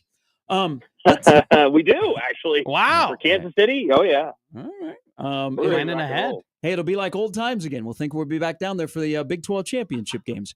Amen to that. Amen. Or did you cover the Oklahoma State game there in I '98? did. Well, no, I went as a fan. I was a Okay. student. All right. I did not cover the Big 12 championship in '06 or whatever it was. I was at the '98 game as a fan. Yeah. Okay. Yep. It was awesome. It was awesome. Great. It was a little bit of a tension convention. Hey, so it's Yeah. it's great for all of us that have been around Nebraska athletics for a long time to see a guy that has been around for 25 years and Mark Manning get his flowers with an incredible performance in Philadelphia over the weekend. And you could see, man, if people don't know Mark, if they know him just as a wrestling coach, yesterday was one of those days they got to see him like as a father. Right. And when he was talking about Antrell Taylor, who a lot of us here in the Metro know, and we know the story, Antrell was an extremely gifted athlete over at Millard South. I thought he could have played wide receiver in football, but he was destined to be on the mat. But he also lost his father and his brother to gun violence, and he has talked openly about it. His mom has talked about it and how much it has shaped him to see him win a national championship. So I was great to see that yesterday. But as there's a lot of discussion about wrestling, take football and men's basketball aside, because the other sport I'm going to mention is going through it right now, not in a good way. Of baseball or wrestling, who does Nebraska athletics benefit the most of either one of those being successful?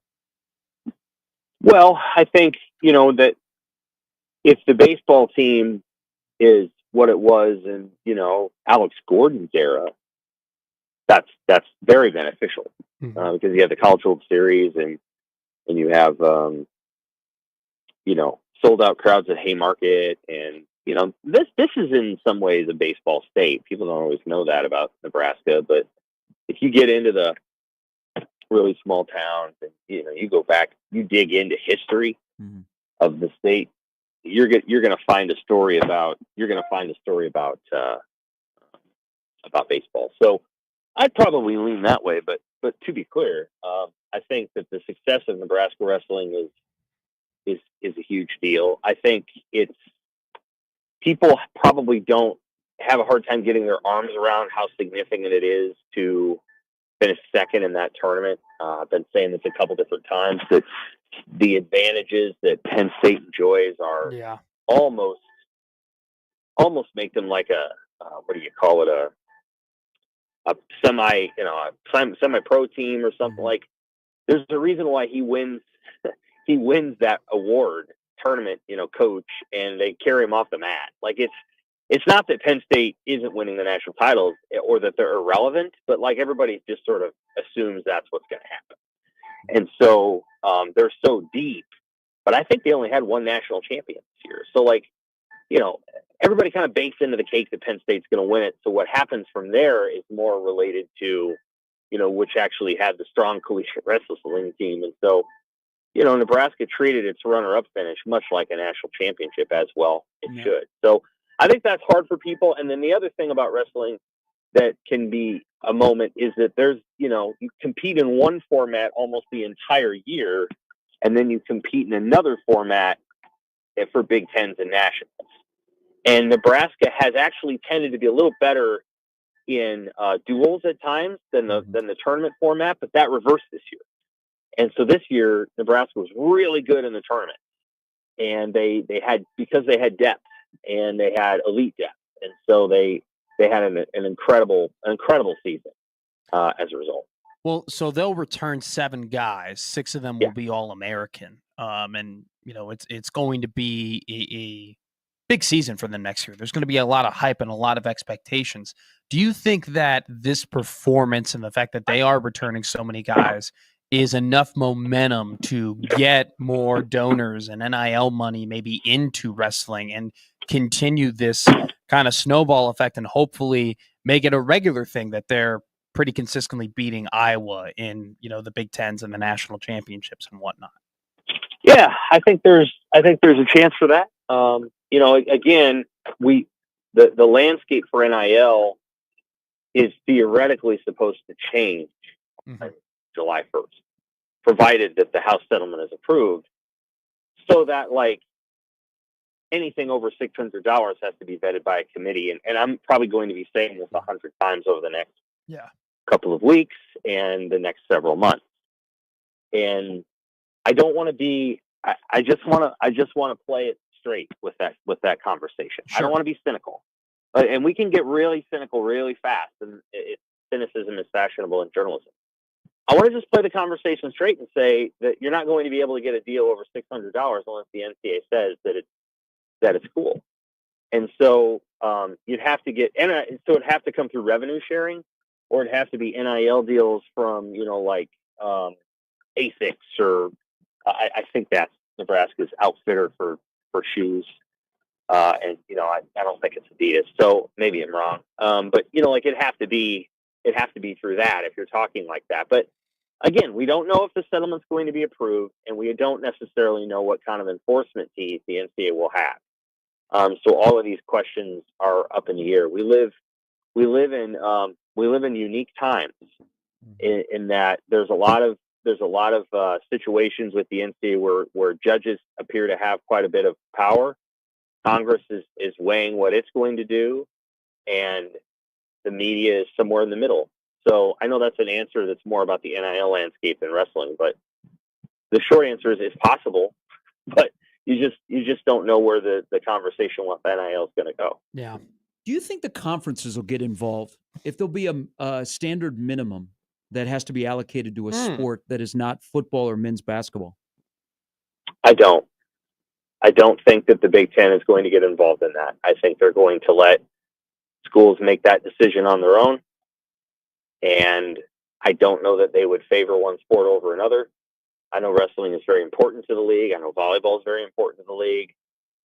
But then you're kind of getting into picking and choosing winners of sports. And I do not anticipate the league doing that. I think they'll stay out of that fray. Now, if the SEC does something first, then maybe the Big Ten will respond. I guess we'll find out.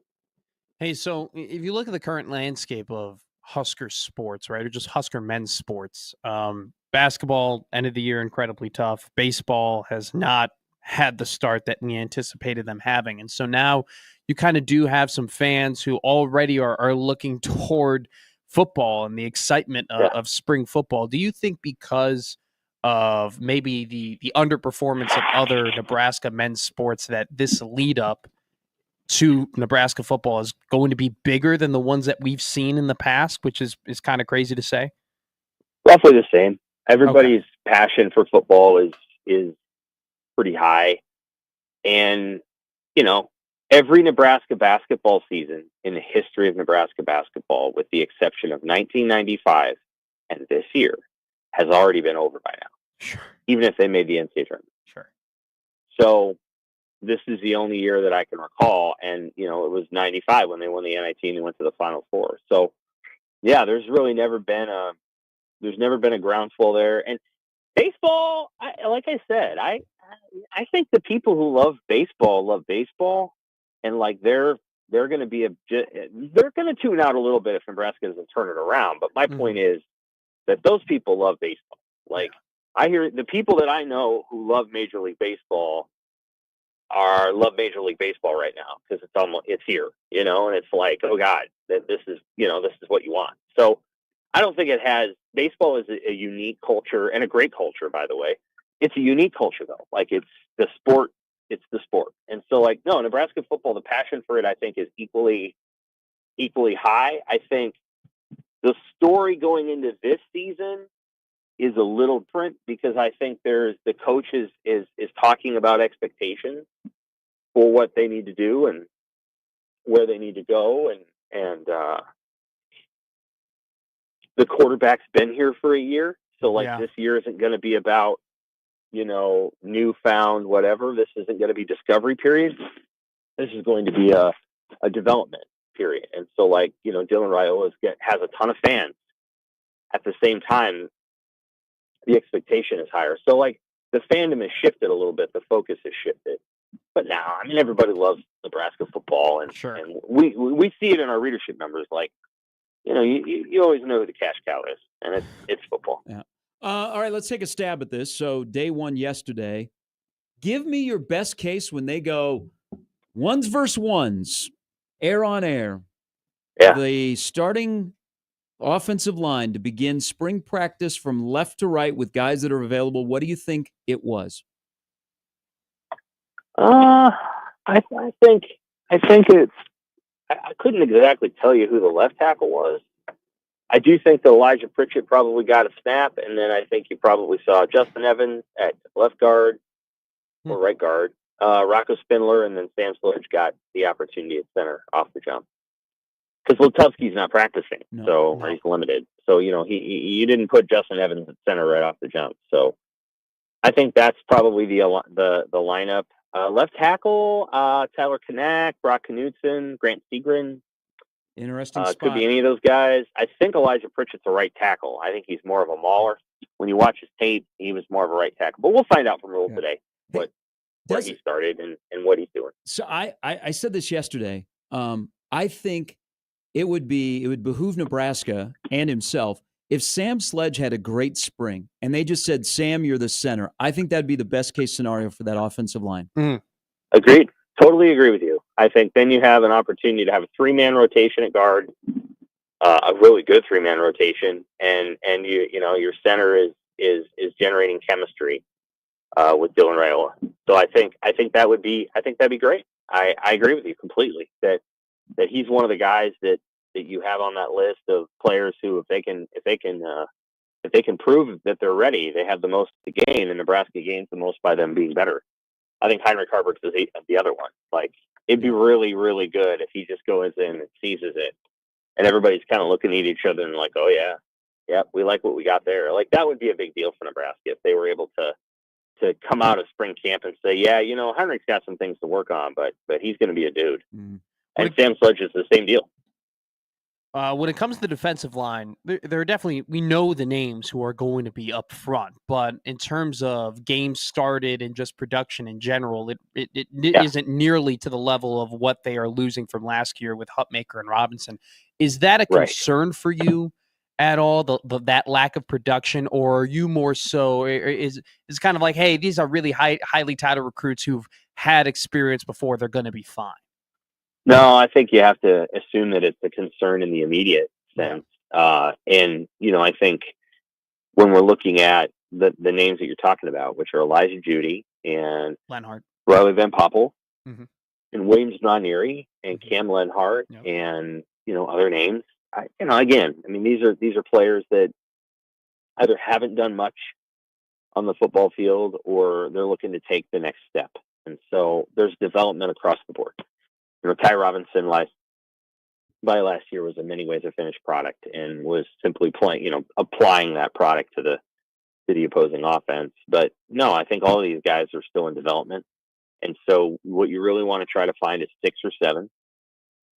You don't always know if the fourth down lineman is going to be a jack linebacker, which would be like Deshaun McCullough, or if it's going to be a fourth defensive end. And that's something they're going to have to work through as they progress in the season. So, they need to come up with 6 or 7 guys that they feel like can play. And I think right now they probably feel like they have 5, but all 5 of those guys, including Keona Davis, need development. You can't just say, well, set it and forget it. 2 years from now, this could be an incredible group of defensive linemen. Right now, I think they're still in the developing stage. Hey, why do you think Keona Davis hasn't been talked about much? We talked a lot about him in December.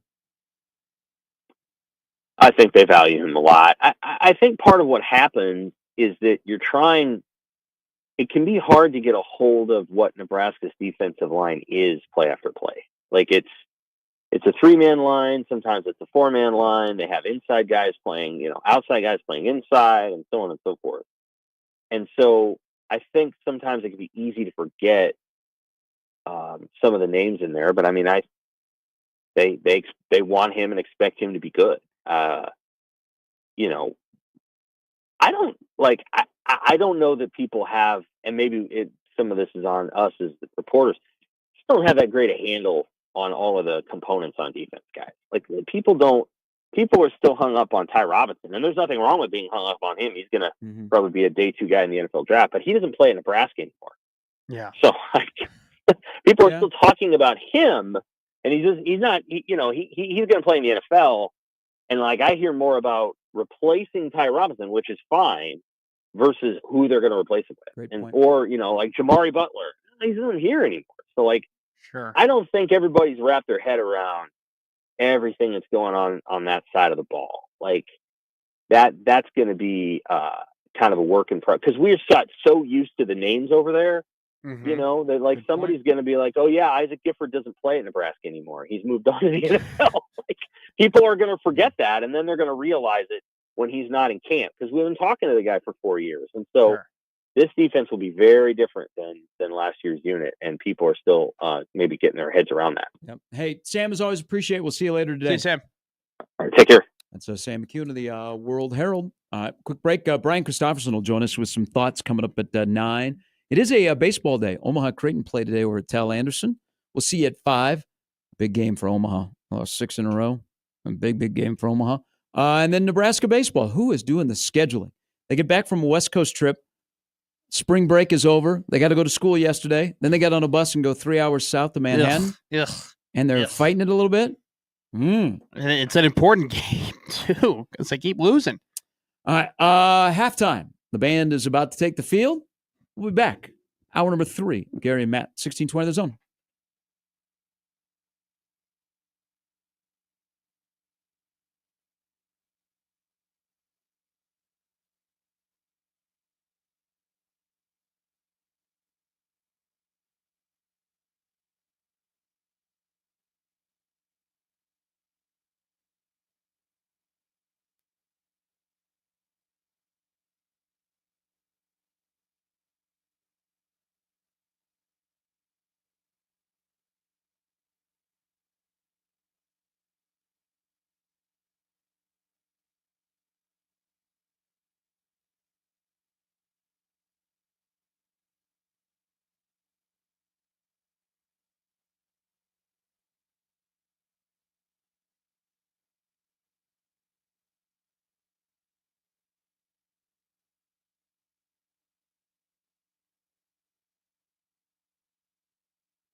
I had to double check who was going into the portal. Sorry, I'm just dancing to Childish Gambino right now. Good song. He would be a great Super Bowl halftime show, wouldn't he? He would rock it at Super. Like, he's not big enough to like be at the Super Bowl halftime show, but he would be a bop. It would be Bonfire. It'd be like, I would On the love field? to hear. No, Bonfire the song. Oh, I was And going to this say, song- can't run up the field. Some good Childish Gambino songs, man. He could never. He's not big enough. Yeah, he's not a headliner, but he Donald- could be a guest. Oh my god! Yeah. If he came out and he did one song, if he did this song, or if he did Bonfire, it would tear down. It would tear down whatever stadium they're in. Redbone isn't bad. Look at Yeah, you.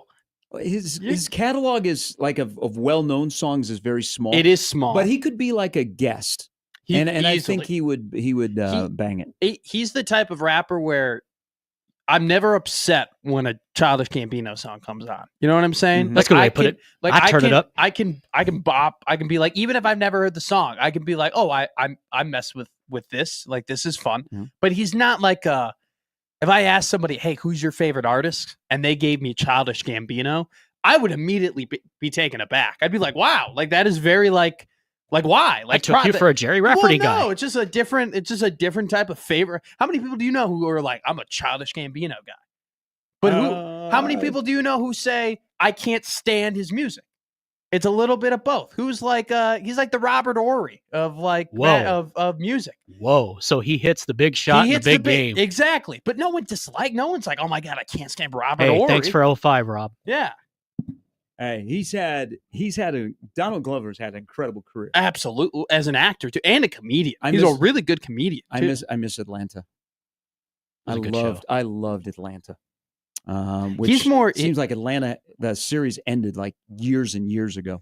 We give a lot of credit to like Justin Timberlake for being like a one-man show. Like, he can do so So many is Trent different Reznor. things. Like, I feel like Donald Glover does all those things and does them better than he does. I've never seen Childish Gambino in concert. Now Justin Timberlake in concert.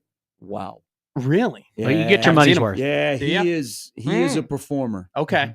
I mean, I have to say, I would it's love just to. nonstop. He's Mhm. been to Omaha a couple of times. Every time it's been sold out. Really? Yeah, great dancer. I have to go. He would be what you would call a performer. Yeah. I think though, like Donald Glover in The Martian, he was in the movie Yeah. The Martian, incredible. Like, one of the better performances of. I think it was. I'm pretty sure The Martian was Oscar nominated, and he was very much a part of that movie. He just Good he on doesn't- you. That was a movie that was what, a decade ago. Mhm. Yeah. Mhm. Oh, it's one of my favorites Okay. with Matt Damon. It's incredible. I mean, he was Lion King. Mhm. He was good in The Lion King too. Now, He he's also- sang the crap Yeah. out of those songs. He was also in Spider-Man. Well, you know what? So he was in that one. He was in Spider-Man: Homecoming, right? Mhm. And then he was in Into the Multiverse Spider-Man. There was an arc for him to be because Marvel does this all the time. They kind of plant seeds of characters they're thinking about doing, and then they don't end up doing them. He unfortunately was supposed to be Shocker, and they never Oh, did that for him, and they ended up doing it in the cartoon version. So I think, because we did in the cartoon version, we don't need to do it in the in person version. He would have been great in that role. Donald Glover, though. Shout out Donald Glover. I didn't know what this. I don't know how. well, I didn't anticipate getting to a Donald Glover segment this morning, but I love it because this guy's talented. I'm a big fan of Community. That's where he burst on. That's the scene. right. Good call. And he went from Community to Atlanta, which was Yes. a great show that he was heavily involved in. And then Mr. and Mrs. Smith. Everybody is due. You for are a- really cultured. You are one of the more cultured middle-aged men that I've ever met. You really you have a whole catalog. Like, you have sports. My education is straight but off then- the streets. But then you When the also streets talk to me, I are a talk really back to big 'em. Kendrick fan, like a very well-versed Kendrick fan, and then you're just dropping stuff about down. It's impressive. I'm just giving you kudos. Like, for a middle-aged man, It's a backhanded compliment. I'm not a I think it backhanded is. at all. I think it is. I've been taken aback with how much of street lingo you know. Oh, hey, when the streets talk, I'm going to talk right back to them. Mm. Okay, don't jump onto my page and start, flaming me. Don't start yapping at me. Yeah. Don't start yapping. All No right. yapping here. Yeah. All right. Hey, did you get your permission slip? Is that what you say when people enter Omaha? Are you like, hey, did you get your permission slip? You get your I am permission slip from Papa all- Sharp? Did I Papa am- Sharp give you a permission slip? I am all welcoming. You want to come to Omaha? Come to Omaha. You got to let me know. If you're Hey. riding through my city, you got to let Papa Sharp know. Hey, you want to come and be in the portal and play in Omaha? Whether you're Josh Dix or Owen Freeman Yeah. It's almost Or- pothole season. or Hmm? Jakari White over at 67th and Center. I know. I got you. I'll open up the padlock. Papa Sharp will open up the padlock. I will. I'll see all of you tonight. Omaha and Creighton baseball playing at 5 over at Tal Anderson. Be a nice night. Yeah. Cool and comfortable. Probably about 65 at first pitch. What are you huffing and puffing about? Okay, over so there? you just You're- made. So I just got a text while you were speaking because I want you to. You can read who it's from, but read after copy that. help me out with that. Okay. No, don't read the don't read the text. Just you can say who it's from because you say that I'm cultured. Yeah. This person is much older. Well, they're older than me. I'm not going to say much, but what is a word they used in that text? Oh. Copy that. What is the next? Oh, word? bro. Yeah. Who is it from?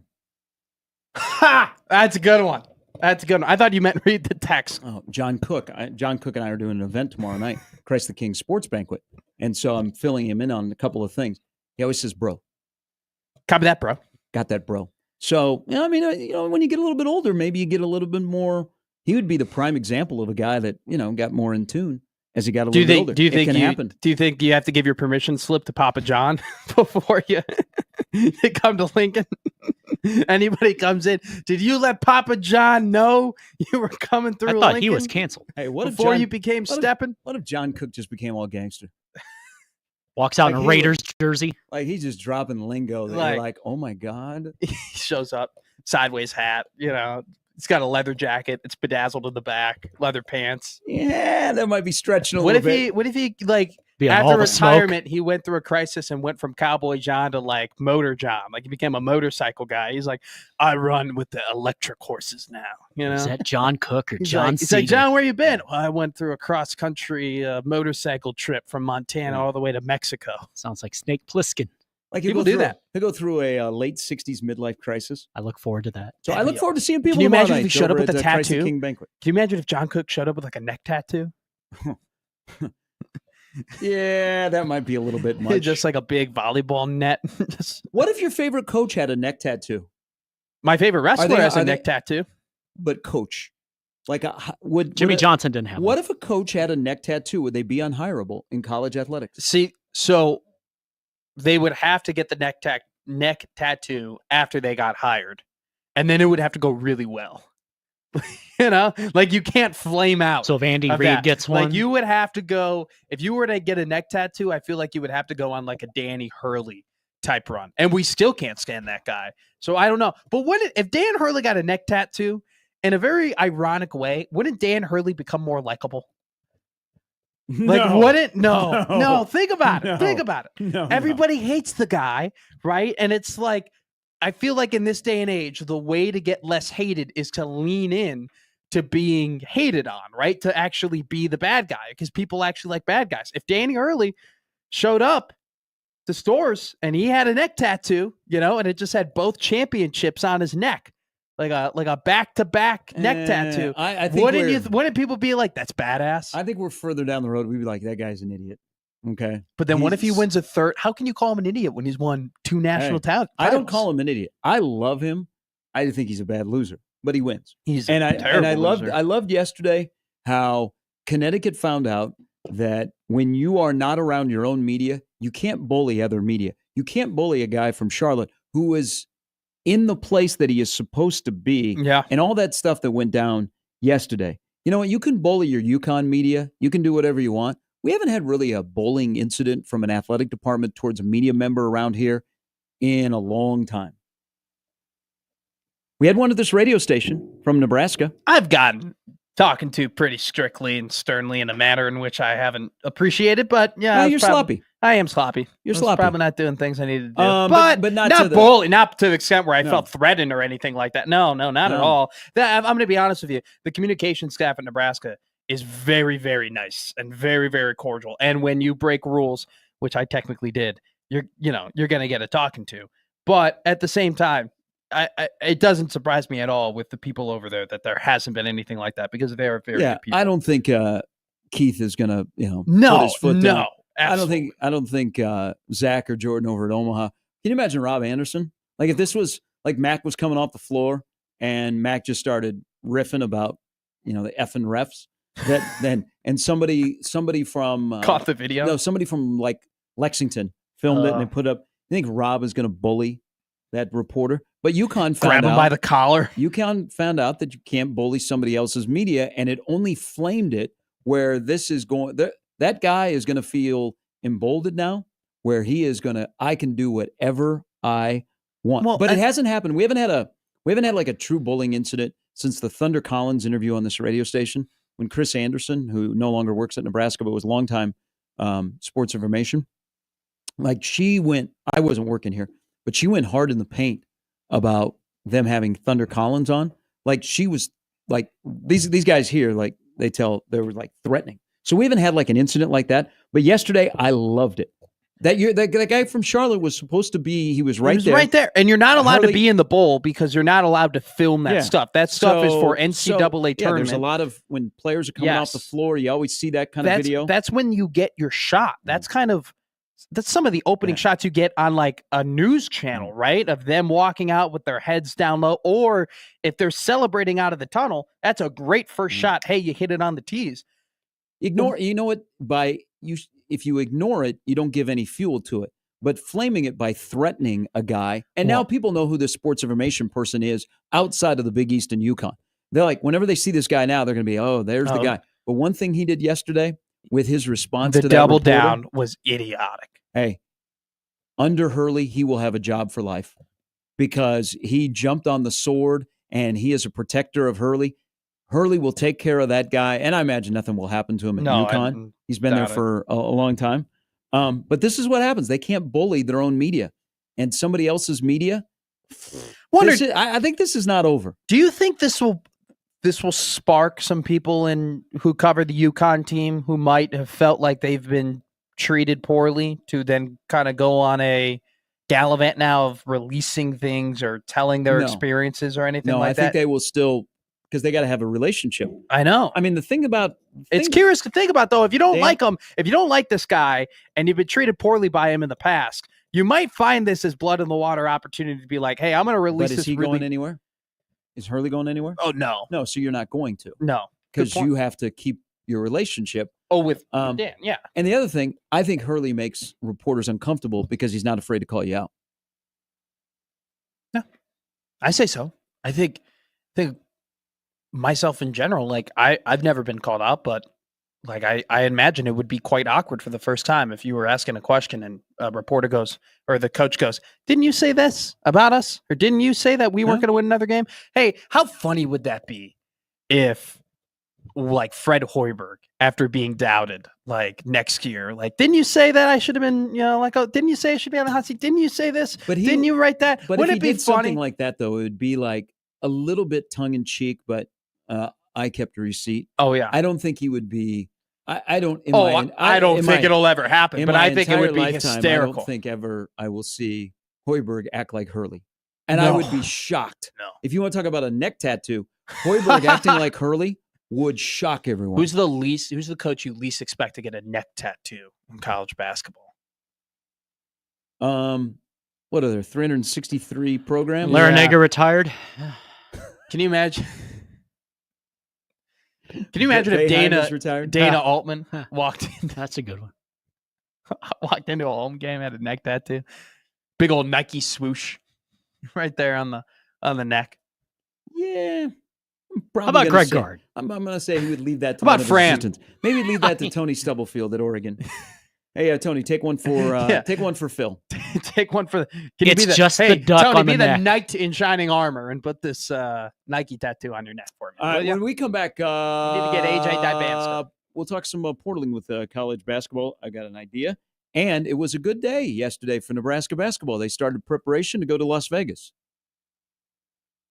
I got you. Hey, I'm sorry. Was I supposed to respond to a tournament I don't give a damn about? This is, you know what Fred Hoiberg should do?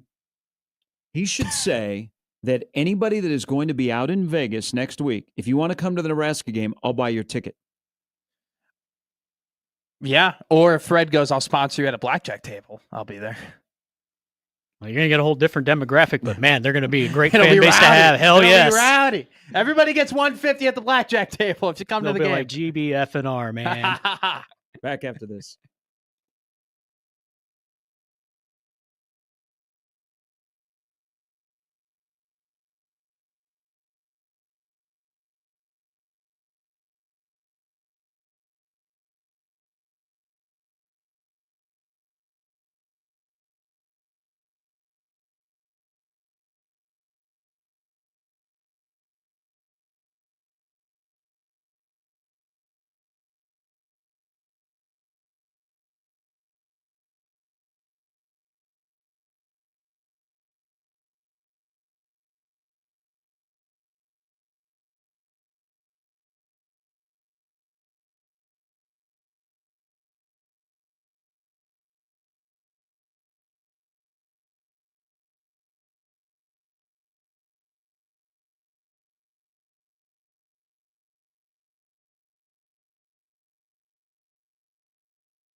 All right, so there will be Creighton baseball on the air over on 1180. Join Connor Happer, 5 o'clock over at Tal Anderson.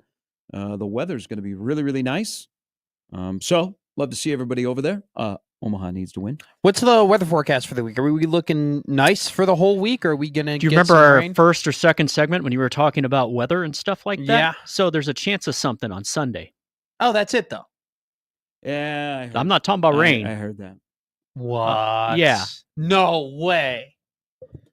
I didn't say it. It's not on me. Well, no, you don't do that. There are other people here whose job it is to Oh, do that. no. But yeah. But hey, during the week, 83 on Friday. cigar day. That's going to be 18 holes of golf day. Yeah. Um, I'll play So- 9. So Creighton Omaha tonight over at Tal Anderson. Creighton is 13-6. Omaha's struggling a little bit. They've lost back-to-back Summer League series, so Omaha needs to win tonight. The dynamic of Ed Service, and this being his final year, I hope they write a story about the dynamic of how maybe sometimes it's awkward of the head coach, longtime head coach. This is it for him, but the guy that's going to take over is in the dugout as well. They're 13-6. They won a doubleheader on Sunday against St. Mary's. They're a very interesting team. They've.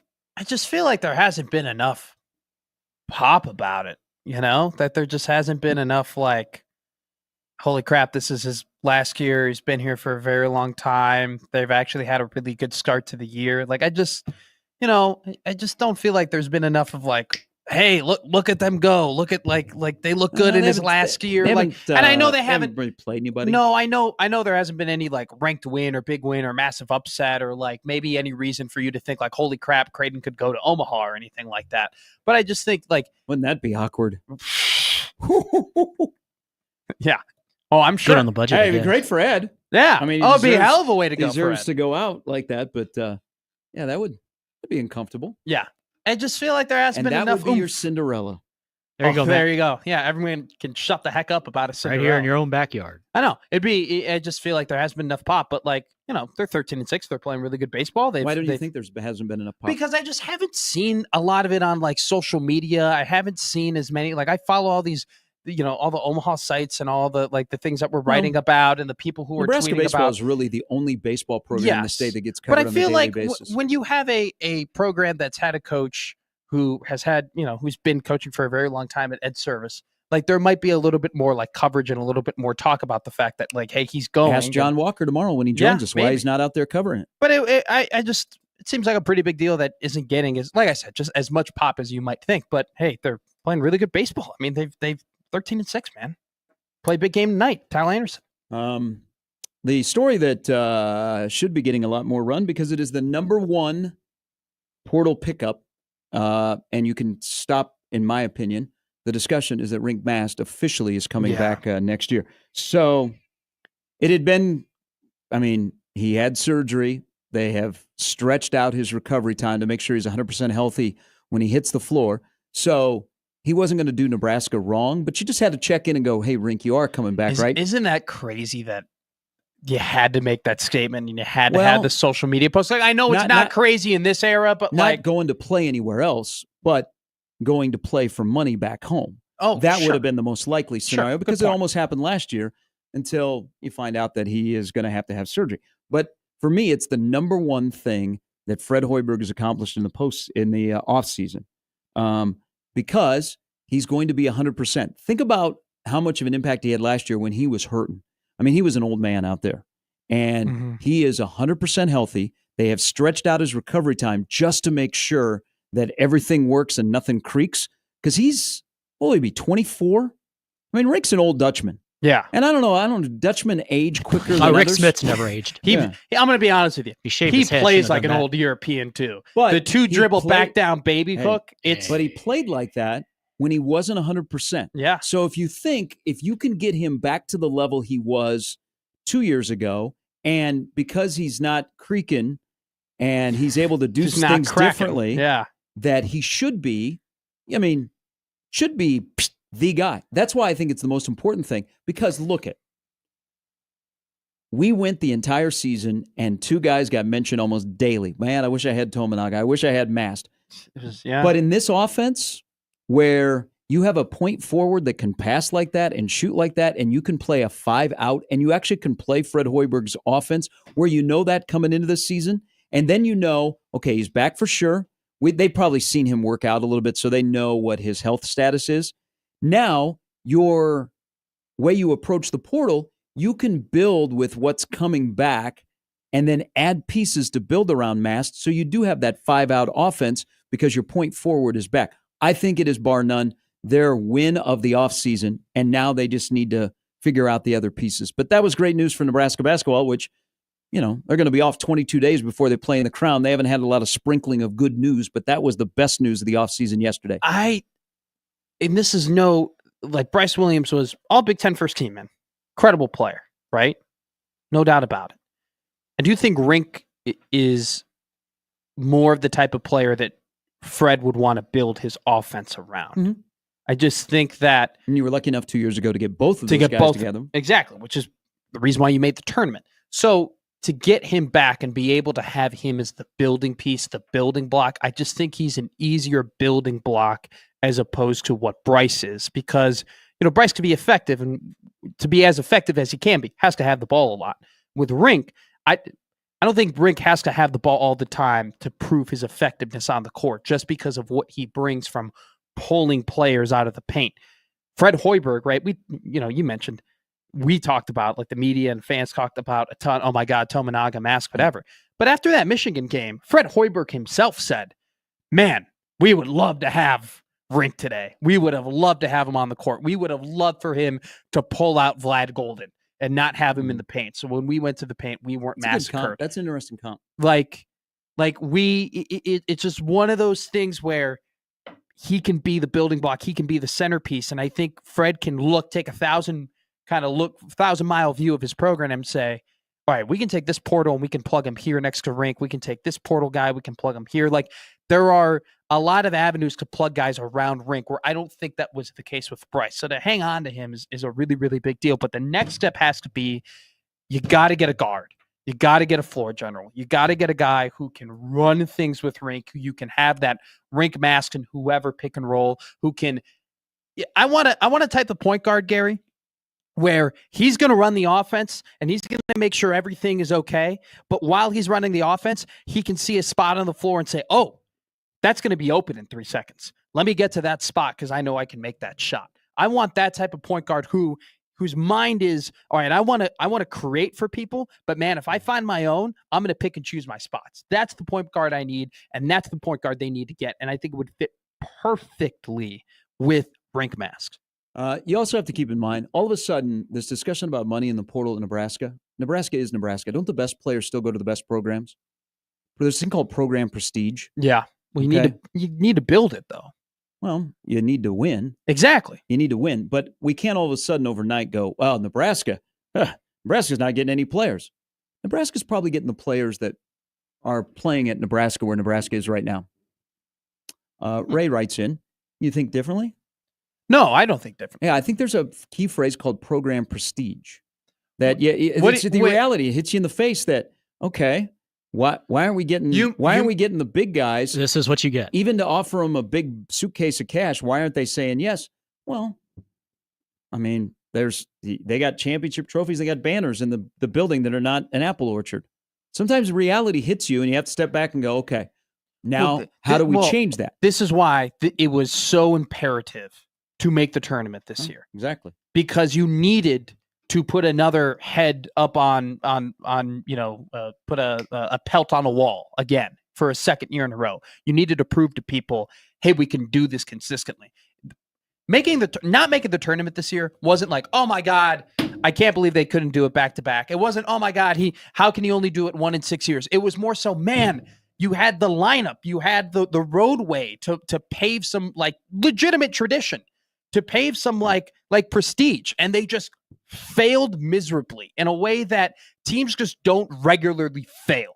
And they almost made the tournament, which is crazy. But they'll be off 22 days before they play in the Crown. Ooh. Ray writes in, text the show. Do you think it's weird that no one from Nebraska has entered the portal considering their history of losing players? I think because there's the potential of $300,000 on the line playing in Vegas next week. Go get your bag first. I think you hang around. Yeah. And then when the Crown is over, then you officially put your name in the portal. But let's be honest. Any discussion with your roster about if we want you to come back or we don't want you to come back has already happened. Yeah. Everybody's in it for the money. And do you know how I'm just going to tell you something right now. I'll just say it. It's going to be so freaking frustrating if they go out and they play super, super hard, balls to the wall, and it's for the prize of, it's for this prize. It's for this ante. Because if they play, and I know they'll have a lot of days off, but don't give me the whole, man, they played so many games in so many days. So did Iowa. So did everybody else in the Big Ten. Everybody else plays a lot of games in a lot of days. Everybody else is banged up. Everybody else is tired. They come out on the Crown and they pose more of an effort than they did in those last 5 games in this know-nothing, means-nothing tournament. It will be infuriating. Infuriating. Yes. So back to Ray's tweet. The one guy I would watch is Gavin Griffiths. He would be the guy that I would watch to go into the portal. But other than that, who would take him? They really don't have. I mean, they were a little bit of a top heavy in terms of age team that guys have run out of eligibility. So they don't have like an abundance of guys that are going to jump into the portal. Anybody that'll go into the portal was pushed there, in my opinion. But I don't think Nebraska will have. I don't think we'll have a Jamarcus Lawrence or a C.J. Wilcher of who would team. but if Berkay hopped in the portal, would you go ooh? Why would he hop in the portal? Exactly. He's being paid pretty well. So now he would only hop in the portal if he had to take a pay cut. Yeah.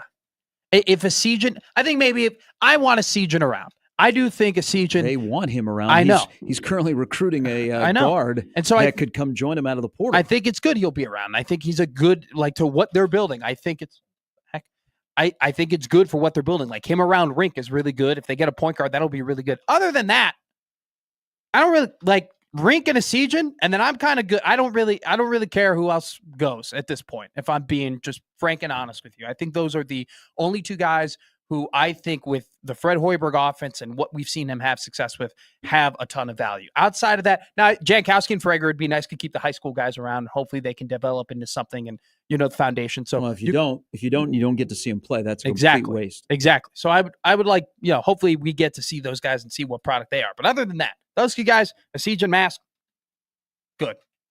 Everybody else, don't care. If you're here, cool. If you're not here, see ya. The other part of the portal that'll be very interesting. So William Kyle III, Bill Jr., is in the portal again after going to UCLA. Now, how did it end last year with Nebraska and Kyle? Because Fred Hoiberg thought he had William Kyle III, and then some people got into Bill Jr.'s ear, and he ended up at UCLA. Didn't work out. He's in the portal. Now, will he circle back to Nebraska? Because Fred Hoiberg needs a win out of the portal that is attachment to a local kid. And they already went down the path and established a relationship last year. Do they go down the path again to a guy that would be a nice rotational piece? Not a frontline starter, probably, but would be a good rotational piece. And remember, you do have room because you expand to 15 scholarships. I think it's a no-brainer, but I don't know when you have to make that uncomfortable phone call that, hey, coach, I appreciate that you were in my living room in Bellevue, but we're going to UC, and you say this, we're going to UCLA. Was it like, hey, I wish you the best. I hope you're not on our schedule, but if you are, I'm not going to be rooting for you that day. Would they rekindle that relationship? Because it would make sense. I hope so. From a player perspective, it makes sense. I mean, he's a bigger guy. He can move in transition. I was just watching some stuff on him last night. Like, he didn't have a big role at UCLA, but the moments where he did get the ball in the paint, he did show an ability to kind of slip off of a post move, get going to the hoop. He's a really good finisher around the rim. He can push the floor. And from a defensive perspective, if you can develop him into a guy where at the Big Ten level, he can be a disruptor in the paint, I think this is exactly what this team would need from 18 to 23 minutes a game, And so I think he's, at this point, he hasn't played a ton of Power 5 basketball. Yep, like, he had a full season, just 1 year, and he wasn't a top contributor. Granted, he's still playing. He's not right at the bench. He was, he gets spot minutes. So I still think there would need, you would need to develop him a little bit, but just from a height, weight and movement perspective, I think it would be, like you said, a no-brainer to go and try and rekindle that relationship. I think Fred needs William Kyle III. Also it's a local perspective too.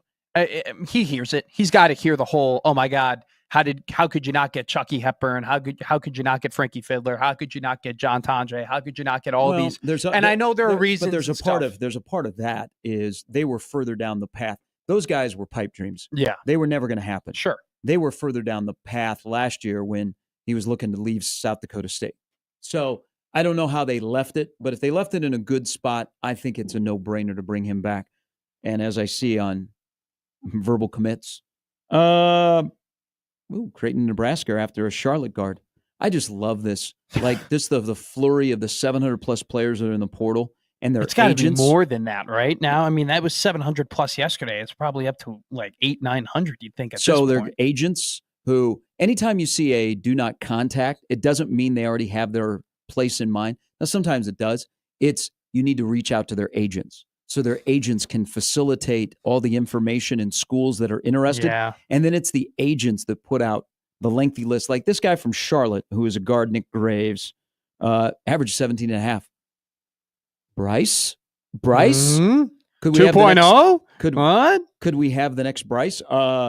Louisville, He's UCF, 6'7", Virginia Tech, Seton too? Hall, Creighton, Nebraska, Oklahoma, USC, Utah State, Charleston, Jeez. Vanderbilt, Clemson, South Carolina. Why don't you just say everybody that is playing college basketball? Is there a buy-in fee? You think you have to there's a no, it's a serious question. Do you think you have to pay to get on that list to begin with to be able to talk to No, a I prospect like this? If I'm an agent, and by the way, I think agents give bad advice. Sure. I think they're in it for themselves than the kid. And so that's why you see kids that are now on their third and their fourth school. And Yeah. you're like, that kid's a really, really good kid. He's a good person. He's good in school. Why is he hopscotch in the country playing Sure. college basketball? No, agents want that list because if let's say Virginia Tech is on this list for this guard from Charlotte, they put it out there because they want it public because then Virginia goes, ooh. Or somebody else goes, okay, why are they recruiting him? Do we need to take a look at him?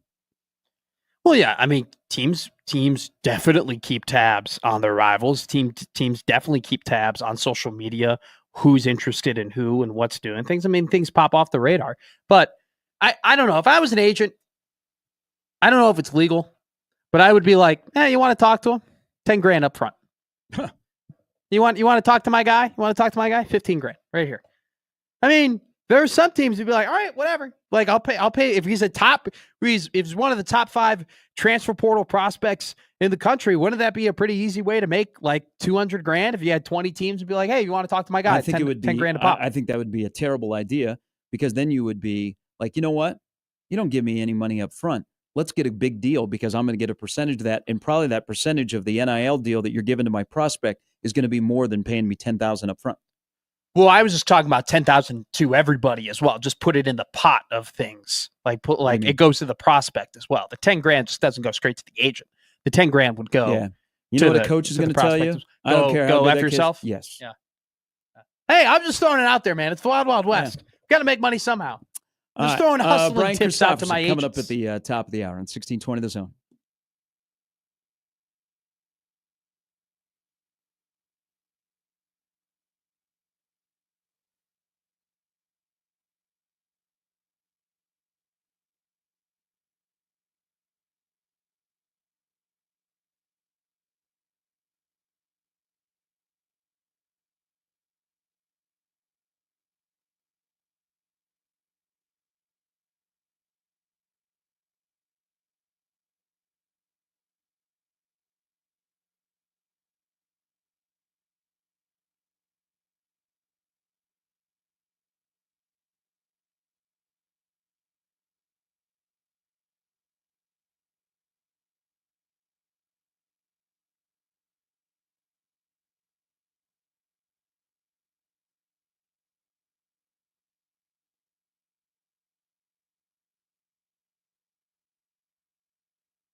Not everybody, when they go into the portal, which I think there should be a legal tampering period, like professional sports, where let's say yesterday the legal tampering period opened up and you have about, I don't know, 3 weeks.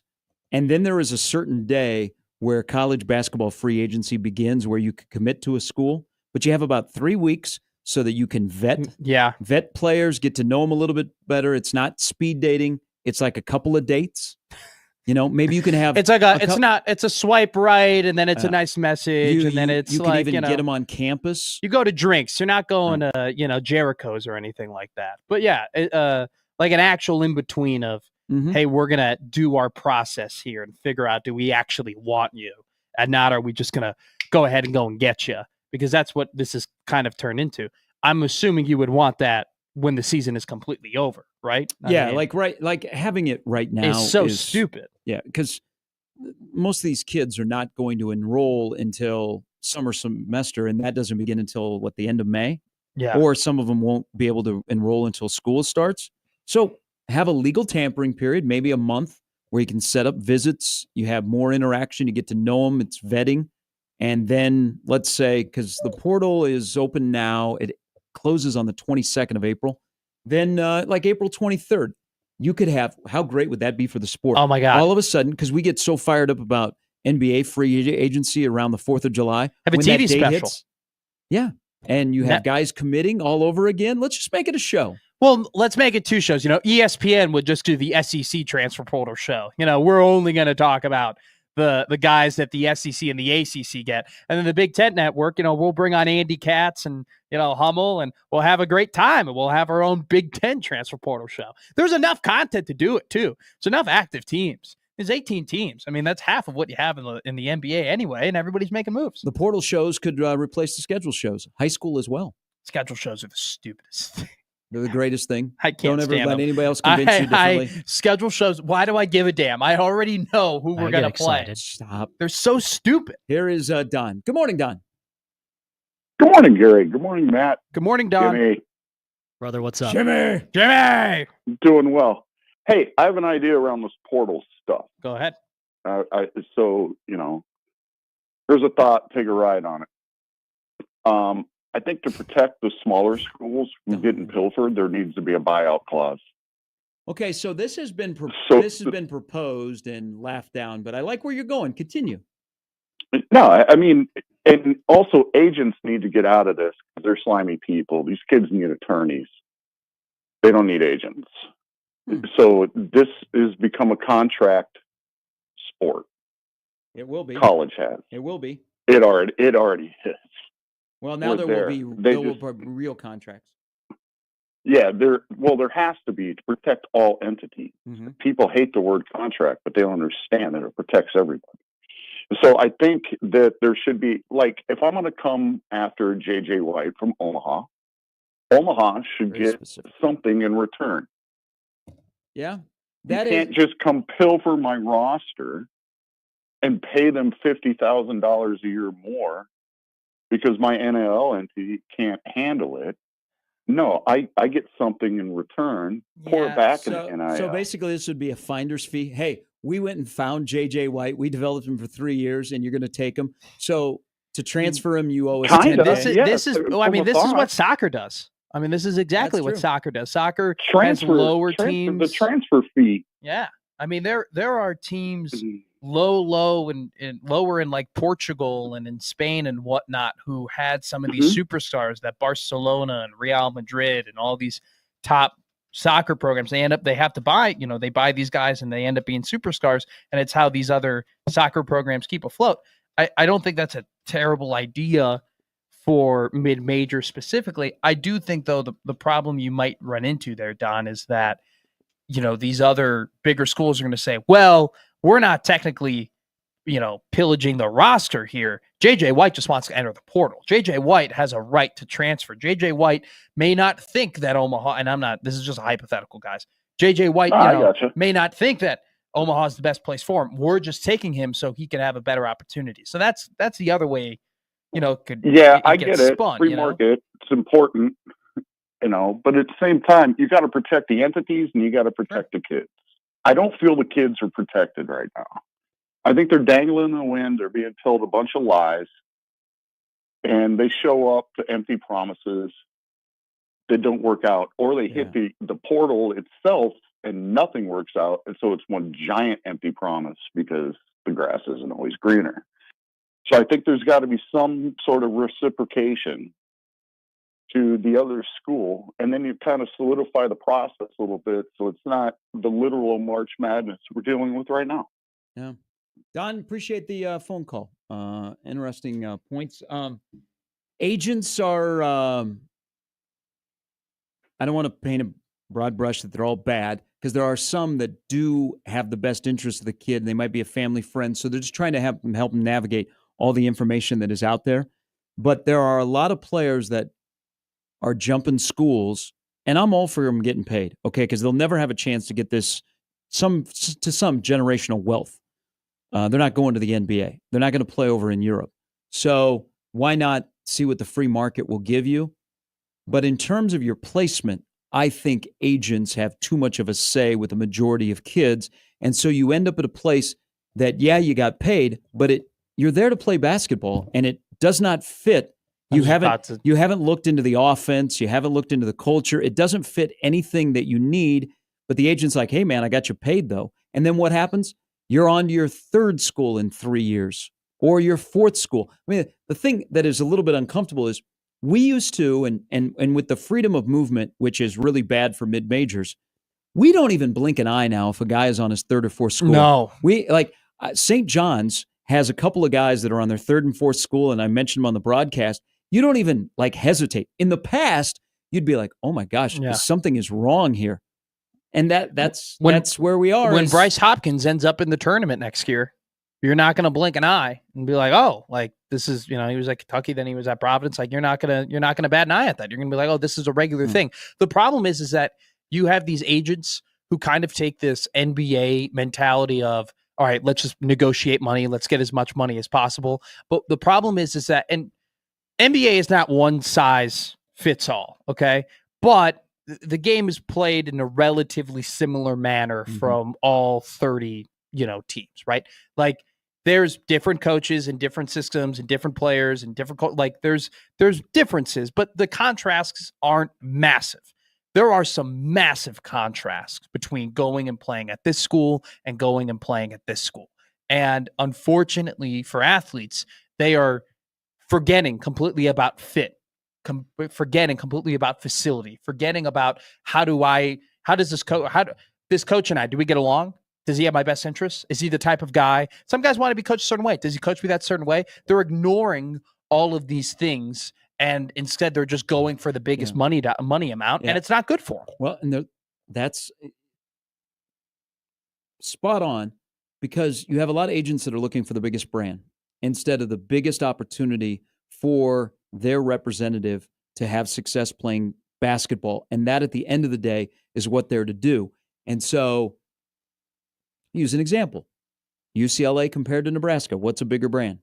But what is the smarter fit? Well, Ryan Christopherson going to join us coming up next on 1620 The Zone.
All right, no men's tournament games today. No women's tournament games today. Juju Watkins suffered a torn ACL last night. She's out for the tournament. 2 days until opening day, 9 days until the Masters, a month until the NFL draft, Jeez. and a second away from Brian Christopherson of Husker 24/7. Good morning. Good morning, guys. How are you? Good morning. Good. How are you? Swell. Swell. Wow. Nice word, Brian. Okay, so using a kind of a Minnesota term as well, would you like to talk about your favorite team as they embark on the road to make up for the collapse last year? We are speaking of the Minnesota Twins. I'll keep it brief. Already, like 20% of the roster suffered injuries or dings in spring ball. Not spring ball. I'm sorry. you'll I'm like keep it- locked into spring ball talk.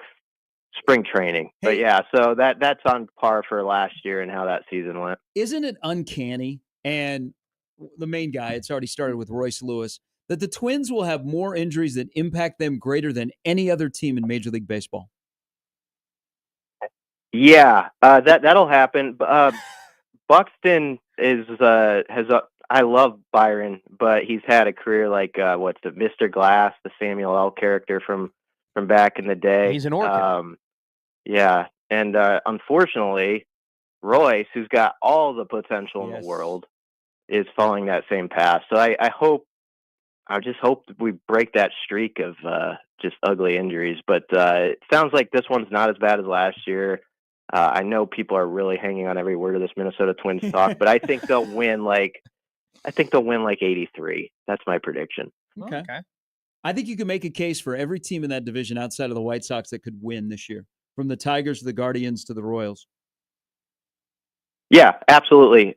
Twins have really good pitching on paper, better than people realize, and so that might keep them around. But I wouldn't pick the Twins, but I think you're right. Everybody but one team has a crack at it, so I guess that's good, and I'm excited for it. I've been wearing I have like 12 to 15 Twins hats in my closet. It's kind of an embarrassment, but I've been One busting those out the last week. one for every year that's gone by since you won a playoff game. All right, buddy. I mean, sorry, Brian. Sorry, I'm a Cubs fan. I shouldn't be talking crap. Hey, real quick, yesterday, a lot of national media got into it about, the lack of upsets, the lack of Cinderellas, the NIL and the transfer portal has ruined basketball. You had ESPN's very overpaid top guy talking about how it'll be the death of college basketball if this continues to happen. Your reaction to what has occurred over the last week and just what the tournament has kind of delivered so far and what you think the effects of the portal and NIL has been on that? Yeah, I do think the portal is going to trend it toward more of these results. I'm not ready to say this is like how it's going to be year after year. I sort of think that's how things fell, but it is kind of probably going to be a little bit more big boys on the inside and everyone else looking in from the outside. And so that bums me a little bit. Although, you know what? I'm one of those people who I love an upset in the first round. And then in the second round, I'm sort of like, I like to see those power conference teams kind of do it. I like to see them collide in the Sweet 16. That is. So, yeah, but I mean, the NIL and everything, it's changed the game. I was more disappointed, honestly, that it was just until Sunday, really, I felt like the tournament needed a jolt. Like, and it maybe got one at the very end with the Derek Queen shot, and did he travel, did he not, and all that stuff. Mm-hmm. But through like Saturday afternoon, we were sort of scuffling along with games where we just haven't had that moment people were looking for. And so that was probably, I think, the biggest thing that the tournament sort of lacked through the first weekend. And that's why we're talking about some of the other topics. It's because there wasn't as much drama in some of these early games as we've had some years. Hey, we are closing in on the Crown. It'll be 22 days for Nebraska being off before they take the floor in Vegas. And there's nobody in the portal except for an assistant coach who yesterday it was reported across many sites that Adam Howard is being added to Will Wade's staff at North Carolina State. We know Will Wade's going to get some dudes. We know that that's the ACC and he's got to get off and running. And Adam he's been involved in defense. This past year, he was more heavily involved with the guards, but he's someone that Fred brought here and has a lot of faith in. Does it change your opinion at all about the quality of Coach Howard that Will Wade would want to pluck him off Nebraska's staff? Yeah, that's a good question. It might for some people, not for me. I think Fred has a good staff over there. I really do. I think Nate Lenzer is a great coach, and I'm not surprised that Adam Howard. I think he's always sort of been respected amongst the college basketball coaching community. And I remember when he was hired at Nebraska, Fred said he was a guy always kind of targeted. And so it doesn't shock me that someone in the same circles and Will Wade, very talented young coach would want someone with Adam Howard's energy and all that on his staff. And so it made a lot of sense to me, actually, when it happened. But I don't think, you got to get the dudes in there, but I think they have some coaches who can do it on that assistant staff. It's, obviously it looks like Fred will have a big hire in addition to probably needing, like 6-7 guys from the portal, the way the numbers look. So there's a lot on his plate over the next few weeks. So it's going to be interesting to see how you handle all that while also competing in a tournament, and we'll see how long they're there. But, I think, when you look at that bracket, you have reason to hope Nebraska could hang around for a few days. So they're going to have to really do a nice balancing act while playing over there and looking for coaches and players and all that. So, barring any legal mishaps, July 1st will kind of be the marker of when NIL donations definitely are going to get a little bit trickier, and they have to be vetted if they're over $600. But because of that, and the transfer portal seasons being when they are, there's more than likely going to be a lot of front-loaded NIL money that are going to be going, to players in the transfer portal after spring ball is done. My partner over here has talked about the fact that there might be a trickle-down effect of some big-time players who maybe you wouldn't think entering the portal, who might enter the portal because there's so much money out in the market. If you had to pick a position on Nebraska right now that they might go out and splurge a lot of this front-loaded money that they might have to get a top guy, what position would you pick? Oh, that's a good question. I mean, we're on football now. Football, yeah. I'm sorry, throwing you a change up. Yeah, no, that's all right. I think people are still curious about running back a little bit, wanting to see how the spring plays out. I mean, you don't know what would be available out there, but sure. There's the opportunity for some guys, I think, to put that discussion sort of to rest, at least in the coach's eyes. It won't in the public's eyes. Like, the public's not going to see enough to know at certain position groups if guys have made that move that you want. But coaches might have a different take. They might feel like, hey, we're more solid than anybody outside the walls knows at this spot. This guy's really coming along. But I know running back's a spot where people look at it like, who's after Emmett? Who's going to step up? Can Jamarian Parker? Can Makai Nelson? Someone like that? Quentin Ives? Are they ready to be that second guy? So you think of that. I think the D-line, people are still in that mode where that's such an interesting position group because Sure. On paper, it's the biggest question mark. And yet, if you look at Matt Rule's track record, it's probably the position group as a coach where you would say he's always the most solid at, like the D-line. So it's almost like you kind of have colliding thoughts there where you're a little worried about it, and yet there's that part where I was a little worried about that position group 2 years ago, and I didn't know if they had the material. And then they rounded into form within a month of the season. You knew they were pretty solid, so maybe they can do it again. But that's a spot to your question. I think some people would Sure. name those two position groups, D-line, maybe running back. Hey, what do you think happens that the starting cornerback spot opposite Sierra Wright? They've got 4 or 5 guys that make you go, Donovan Jones is coming off a great performance in the bowl game, but here comes Andrew Marshall. How do you think that position plays out through the spring? I hope guys are uncomfortable at the top, and I think it should be that way because you've got basically those 4 or 5 veterans that we know their names so well that are back. Obviously, Sierra Wright's kind of a newer veteran, but I think he's a guy that you kind of think is going to win a job. But when you start going through the names, like there's like 8 to 10 guys in the secondary who we've heard mentioned at various times, like as intriguing this staff. And then you throw in, as you mentioned, Andrew Marshall. But I mean, Bly Hill is healthy again, and what can he do? Mario Buford, and obviously Donovan Jones, Caleb Benning. Rex Guthrie was getting his name thrown out there in multiple in-season interviews last year, and Braylon Prude was on some travel rosters. Amari Sanders, Larry Tarver. I could go on for four more. And so you would think out of all those names that there's going to be 3 or 4 of them that really put the heat on some of those top guys. So I kind of think Sierra Wright is that kind of player where he's locked and loaded and is going to go get a job again. And Deshaun Singleton, I think guys like Hartzog and Marquise Buford, who I know is widely respected for good reason for his football IQ and all that, they're going to have to work at it and that's what you want. You want a program where I think we've gotten too much into this in some Husker years where it feels like, well, that guy's a junior or senior, so it's his turn, and it feels like you're waiting for others. So I would be just perfectly fine, to your question, if 1 or 2 just broke through the ice there and was, kind of surprised us on the depth chart when we're like around August 25th. That'd be fine with me.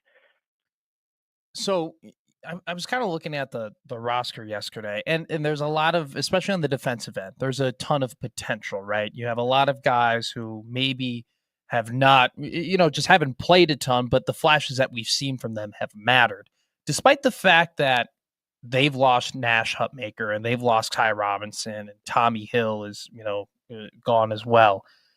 Is it crazy to say that maybe because of the talent that they have, and the fact that they brought all these guys in, and some of these guys we've seen plenty of, Riley Van Poppel and Cam Lenhart, is this defense, despite the fact losing those key players, deeper?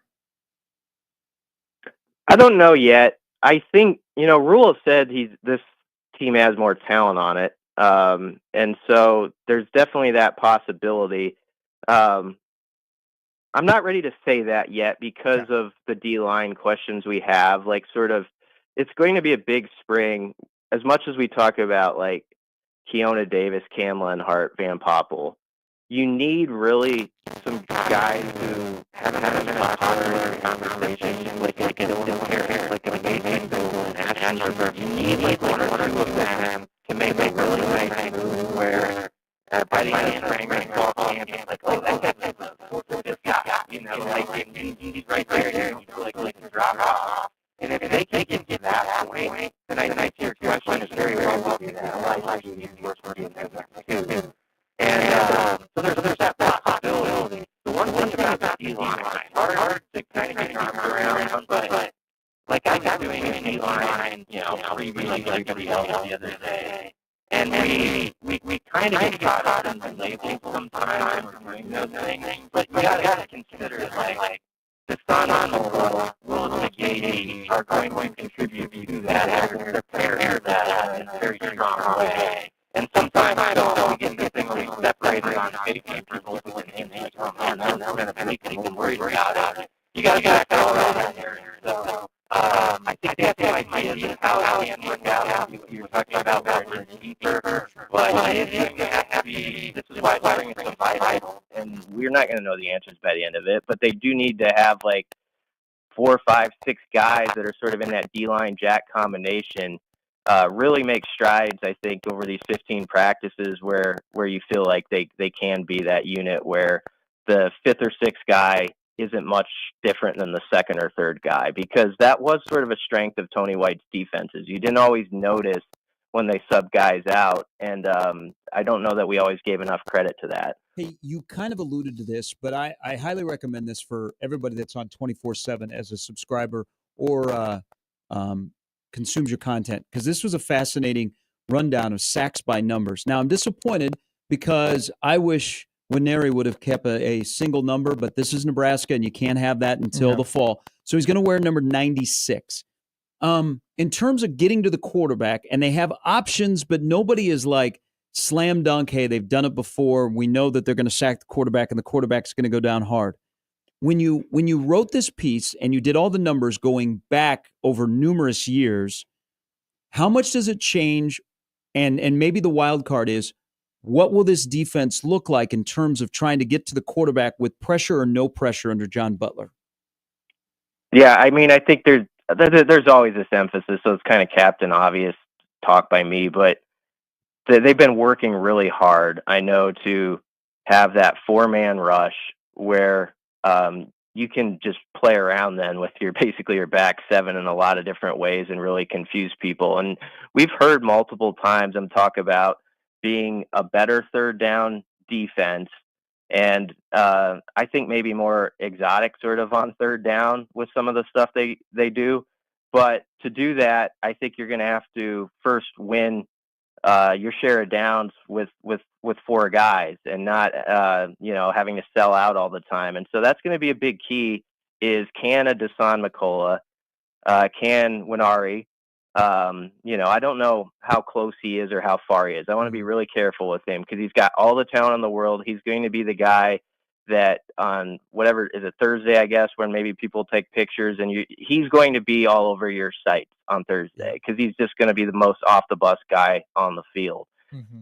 But he's got to develop a way still, and so I want to be careful with that. But if he comes along and Dasan and Willis, I think Willis could threaten for the sack leader thing. If you look back at his last season, he played limited snaps and he still got home and caused 2 fumbles, and he had like 2 or 3 almost plays just like that. So I would put him as a dark horse in that race to lead in sacks. In terms of production and talent, in my opinion, I think the wide receiver room might be the best that they currently have right now with the conglomerate of guys they have. They've invested a lot on this offensive line, not only just through high school recruiting, but through the portal as well. And then Emmett Johnson has done really well under Dana Holgorsen, and hiring Dana in its own right has been an investment on the offense with your 5-star quarterback. I don't know if we've really admitted it, but it seems like the pieces are kind of coming together on this offensive end, and you still have some question marks on the line, but is a realistic expectation for this offense top 25 in the country, or am I pushing the envelope too much too early here? Well, anybody who says that will be accused of running to their fridge for Kool-Aid probably, sure. But no, your question to me is what they should be thinking. I think you're on target. Like, I mean, Dana Holgorsen has been a widely respected offensive mind in college football for a couple decades. You don't think he's like deep down, like thinking like, let's make this thing into a top 25, top 20 offense? I definitely think he's like believing that's a possibility. If you look at their yards per play last year, though, it was like 103rd, I think, something like that. It might be a little off, but basically they're going to have to be the type of program they want to be. They need to, I think, get that thing into like the top 40 at least. And then if you get into what you're talking about, I mean, you're really humming. I don't want to put that out there that I think they're going to be that just yet, but I think they should have those expectations. And I think the fact that when you remodel your team in this day and age in college football, the thing to remember is like Dane Key and Isaiah Hunter and Harley Gilmore and these guys that are new, they're not attached to whatever numbers or whatever heartache we've suffered around Nebraska football for the last few years. That's not part of their past. And so that is one of the advantages in this new era where teams do get remodeled so much, is like, I don't think you have to spend all day thinking about what was or it's on guys' mind, because some of the guys, they weren't around for that. And so their expectation is, I'm going to come in, I'm going to play at a high level. Dane Key's thinking like, I went against NFL type DBs in the SEC all my career, and I put up numbers. I'm going to keep doing that. And so if you can get some guys with that mindset and it filters to other guys, you do get that type of confidence, like we're going to be a top tier offense. So hopefully that's what is going to build throughout this offseason. Yeah, I agree with you. BC, as always, great stuff. We'll see you later today. Yeah, thanks, guys. That's, See you, Brian. Brian Christopherson. Connor Booth, 23. TJ Lateef is wearing 14. Oh, Cortez Mills is going 86. There's a lot of wide receivers that are going like the double figure. Like Hunter is 13, Key is 18. 14, Jimmy. Quarterback 14. Big Neil O'Donnell fan. Hey, they are expecting Lateef and Gilmore not to play at the same time because they're both wearing 14. Okay. 14 for a quarterback. Am I missing a big one here? I just feel like 14. Sam Darnold. Neil O'Donnell. Oh, yeah. Who Wasn't cares? Brian Greasy? No, He's Brian terrible Greasy was. anyway. Go off to Seattle. Ugh. Beat your team, did he? Yeah, I did. Did beat my. Hey, a lot of people can say that statement, Gary. That's not a Sam Darnold exclusive Let's see. statement. Marcos Davia. Vinny Testaverde, number wearing 14. 16. I like 15 for a quarterback number. I think 15 is Jeff because I Hostetler. know that's not a Patrick Mahomes love fest. Ooh. What? Christian Jones is wearing 50. I like it. I- Dawson Merritt is wearing 51. I like the Dick Butkus type Who's- numbers for linebackers. How about 54? Who's got Singletary. 54? Who's got 54? not of the newbies? Damn it. Rocco Spindler chose 50. Nice. There you go. Oh. Mm-hmm. Who's wearing 62 now that wasn't Ben Scott 62? Or was he 66? Nobody is wearing. The newbies are not wearing 62. Damn it. We're back after this on a Tuesday edition. Gary and Matt, 1620 The Zone.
Who do you think was the lead singer on this? I know you're not version looking at me. of I know you're not Stone looking in at Love? me. I'm not even going to answer.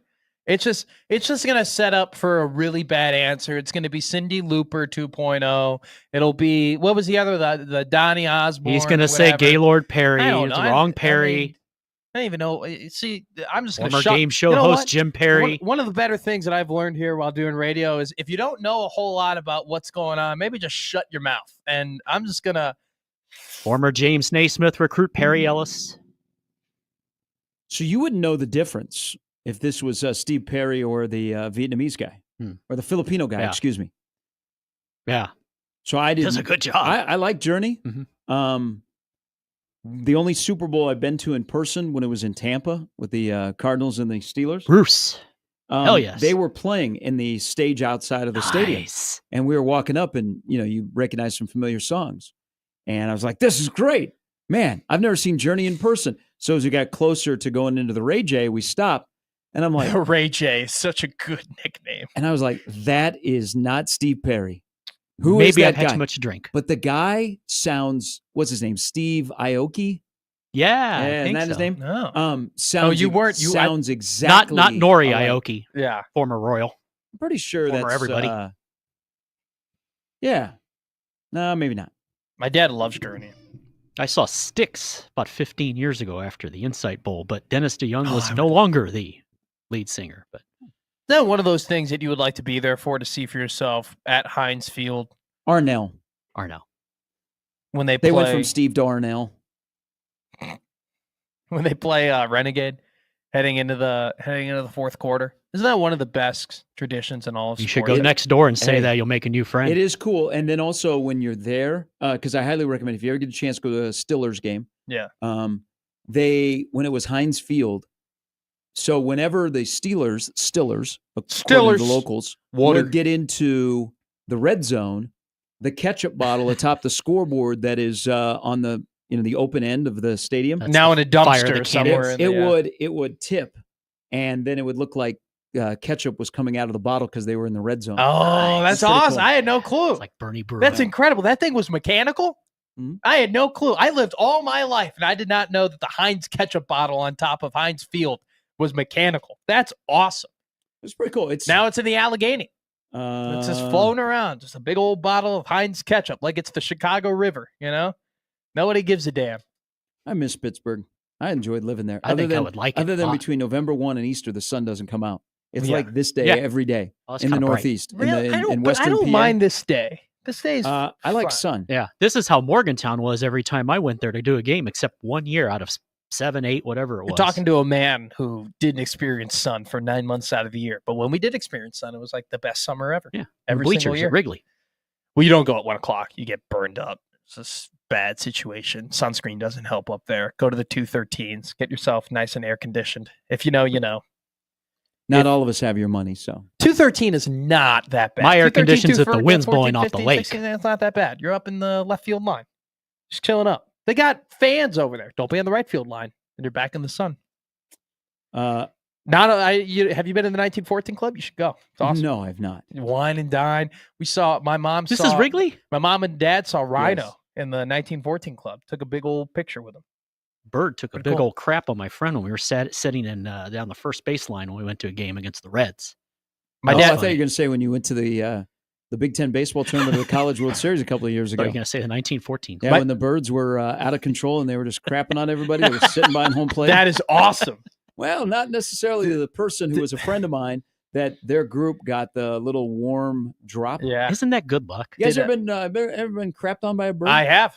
Yes, I have. Yeah, it is kind of a jarring experience because you're like, why is there hot liquid on my body? I got caught by it walking down Q Street at like 11 a.m. And I was walking down back from class and I got hit and I go, what the heck?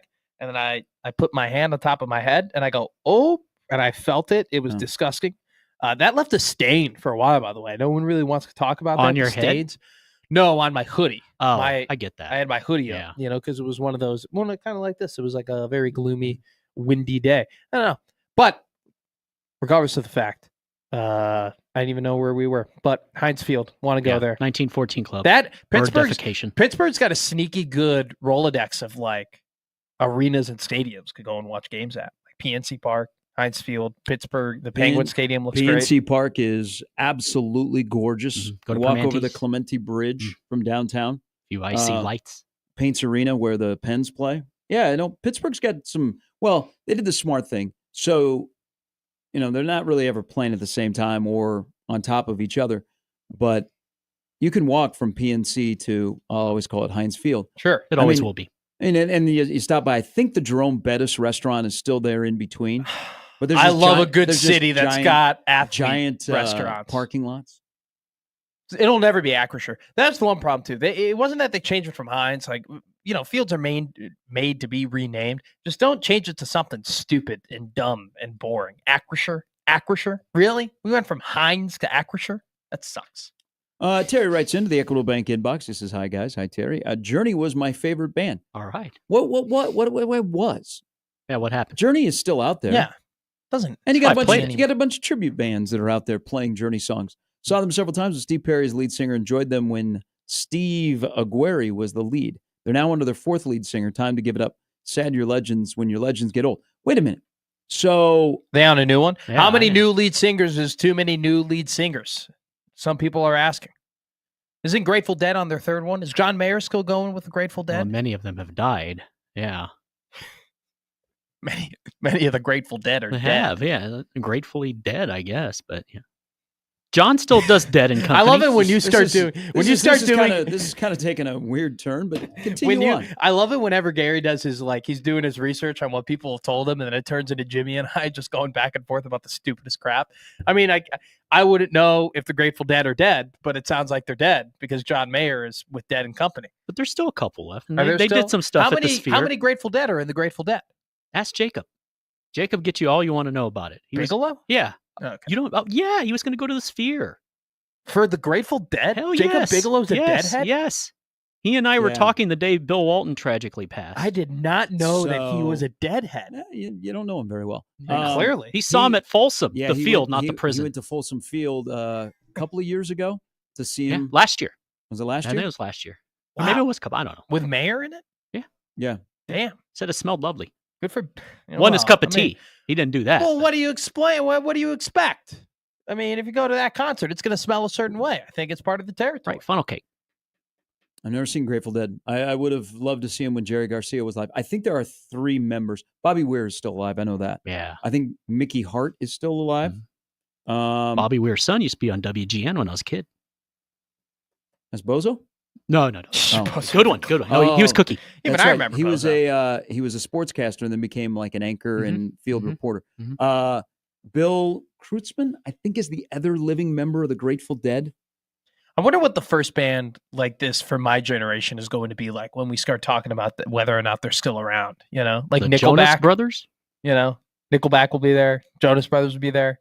Jonas Brothers coming to Omaha. I I'm sure we'll have tickets to give away. I know. Sure we will. Are you going to go to that?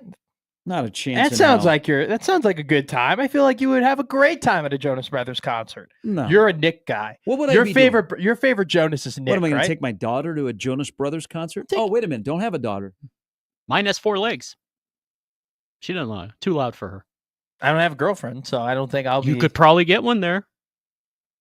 They'll be 14. I'm not touching that. That's how old the Jonas Brothers fans are. They're all young. They have parents. They have They're moms. probably now some females are 22, 23. See, if you're like 26, 27, still Hit 'em up. fawning over Nick and Kevin and Joe Jonas and then the bonus Jonas, I don't know. That's just a little, fandom is a little what too is the much. bonus Jonas? It's like Frankie, I think is his name. He's the 4th Jonas or brother. Zeppo. They like get a free Hey, it was agent. my childhood, man. It was my childhood. Yeah. I grew So- up with Jonas. I grew up with Jonas Brothers on Disney. I know a lot about the Jonas. This was one of our better promotions Hmm. of many with the Fort Myers Miracle. We had Other Brother Night. So it was based off of Peyton Manning, Eli Manning, and Oh, then yeah. there was Cooper. So we did 2 type of promotions that were not brothers. But if you brought your brother and claimed him as your other brother, Yeah. then you got a free ticket. That's a great promotion. What were the other brothers? If you brought multiple brothers, then you got a No, but the concession. famous ones, like Cooper Manning is like the first one that everybody thinks about. Then The Baldwins, yeah, the Wilsons. Do the Sharps have the like Menendez? a third No. unathletic? No, we do Jesus. not. Am I wrong? I've No. known them since I was a kid. The who? The Menendez brothers. They're actually okay. So in the office Hey, across Luke McCaffrey used to be the other brother until he got picked. in the office across from mine, there's the Mark Jackson card, the infamous Mark Jackson card. I Where they're sitting also on have yeah, the Mark Jackson card. I probably do too. I have two of them. One of them's like put in nice fine line. I That's have an like incredible 20 card. Paul McKeskey cards. Well, you don't hold on to them because that's just like the state of California is going to continue to do to the Mendez brothers. They're going to hold on to them. I made a bet here while we were doing this. Oh wow. So would you like my? I'll sprinkle this in as we get closer to opening day. I have a belief in the Chicago White Sox this year. This is spurned from our discussion earlier in the hour with BC about the American League Central. No, you're not. No, you're not. This is a big moment. You better take the right side of this. The Chicago White Sox will go over 53 and a half wins. You are a crazy man. I would take that. It's hard to be that. Well, then again, I follow the It's the- Royals. It's the White no. Sox. All you have to do is think about it's tough to go 53 and 109. Okay. Even you remember when the Astros were the laughing stock of baseball about a decade ago? Yeah, it was 7-0. They went 56, 55, and then they went 51. Okay. So 2012. the point of getting the over on the White Sox, and all I got to do is win 54. Yeah, they the can do most that. wretched teams in MLB history sometimes still are better than 53 and a half wins. It's just 50, get me to 54 wins, which would be that is your 13 game biggest mistake. 13 Your biggest game mistake is just get me. It's the White Sox. Just get me to 54. How could you not get to 54? Exactly, Sharp. So, because it's the I don't White think Sox, people and they're understand. bringing back everybody. Lee is back. Vaughn is back. Rojas is back. I don't Their think people biggest understand. addition was Michael Tuchman. You don't Miguel understand Vargas is how back. ridiculously bad, in addition to unlucky, they were last year to I- lose as many games. I watched So, those games. hey. I produced those games. There- I was working for the team. wouldn't So there are claim They many, were uh, that bad. There was there are nothing met- unlucky about what there happened. are metrics that tell you that they should not have been that Hey. bad. So if they go 53 and 109, I'm a loser. If they go 53 and 108, I'm a winner chicken dinner. You and I talked. I don't about think it. you're crazy You for said you looked at me and you said, "Ah, you're a trend guy. You're a trend guy. I got to see it, guy. I got to see it for an extended period of time." I saw it. I got paid to see it. There was nothing unlucky about it. They were that bad. They were that awful. He says that They like it's a didn't- flex. they I used to didn't- get paid to cover Kansas football in the David Beatty, Charlie Weiss, and Turner Gill God, eras. So hey, please, hey, I'm Jimmy. You can't beat the fact that my you can't first job, drink or my do first- drugs in there. My first job broadcasting basically was producing the worst team ever in baseball history. There was no way with the returning roster that they were going to get over 53. No way. I'll take that with you. They'll 53 win, I'll bet they'll the win, under. they'll win Over. I'm going to 55. Horse today. I'll bet the under. Over. Here is a diehard White Sox fan, I'm assuming, Rick. Hey, Rick.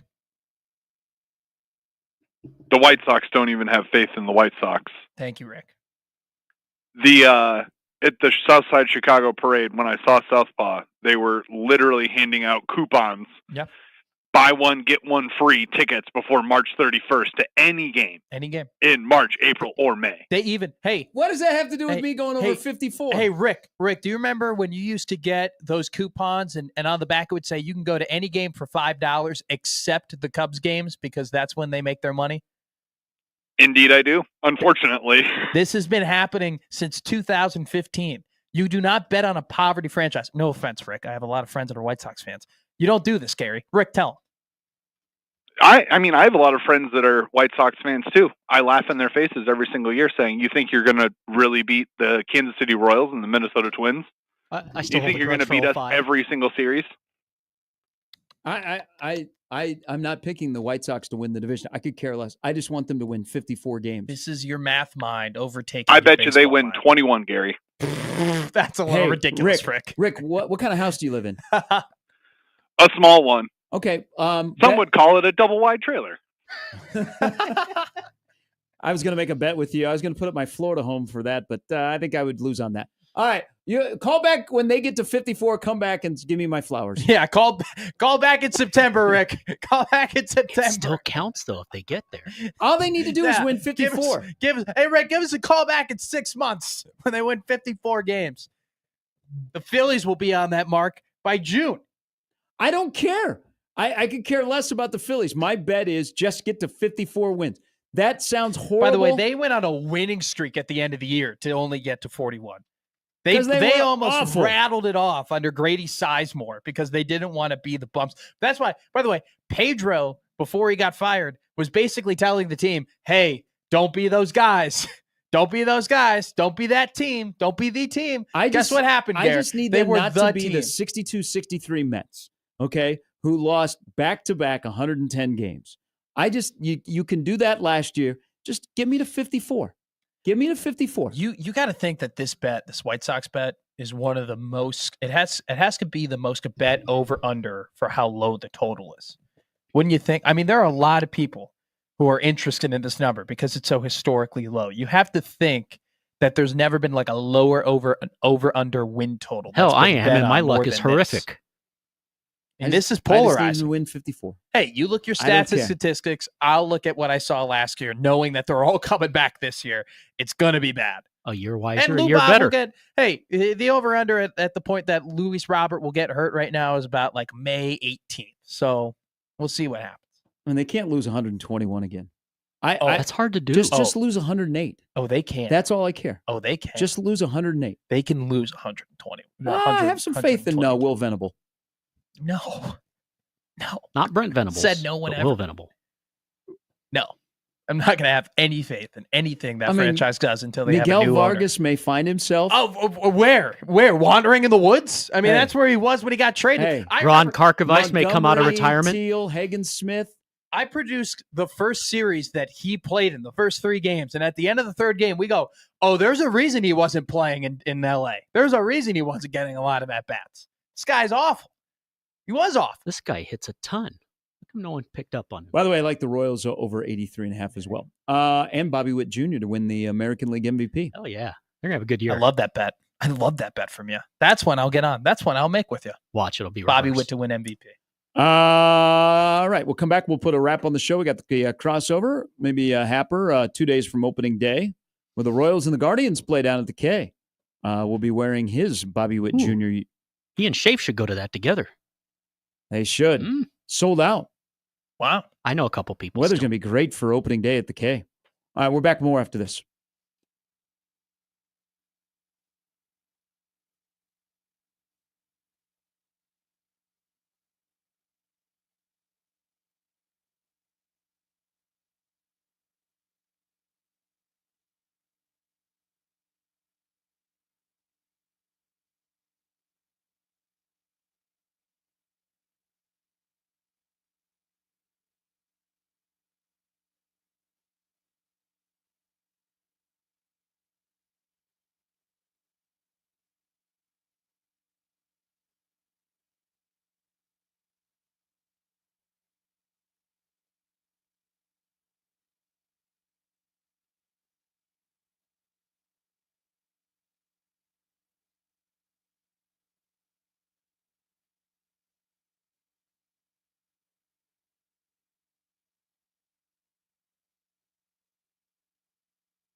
Are we living in the 70s today? I don't know. This song was stuck in my head, so I figured I'd play it. We've had everything today.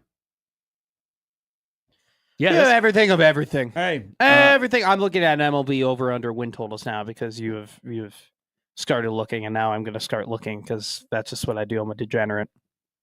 But it's been a good vibe, good 70s vibe. I'm never going to get mad when Jimmy Chavez plays 70s music on for our bump in. would you like to guess who this is? No. Okay. No, I wouldn't. Sounded like a Sunshine Band. Sounded like a. That's the right state. They are from the right state. So they're from. Florida? Not Delaware. Florida. Florida, yes. Yes. Okay. Yes.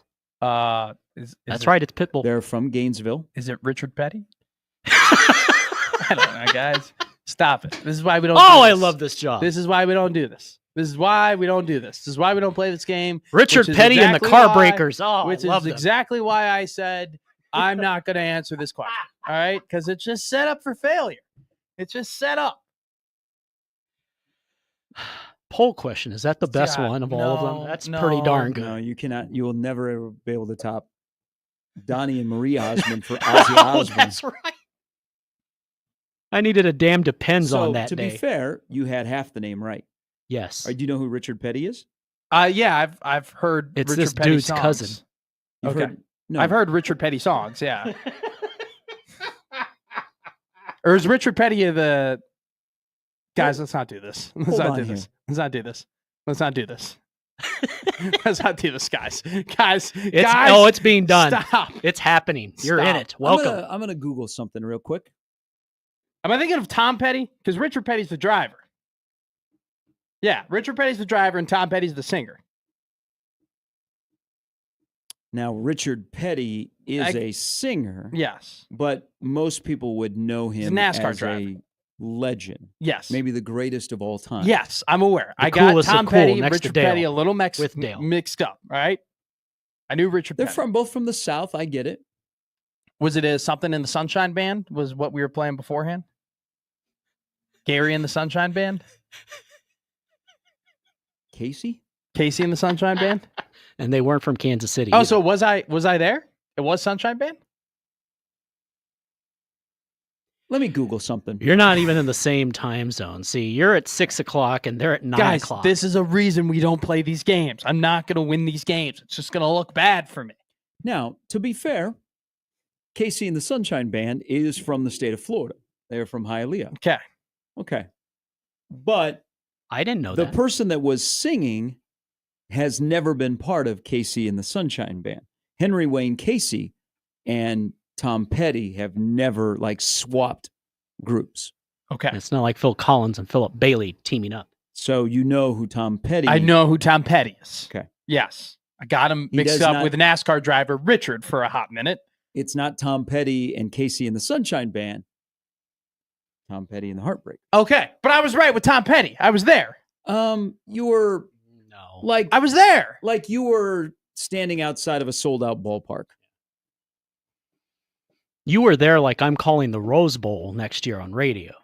That's how close to there But you good were. on you, though. I mean, there's not many people that would put Tom Petty and Richard Petty in the same sentence. They have They're the both same very good. last name.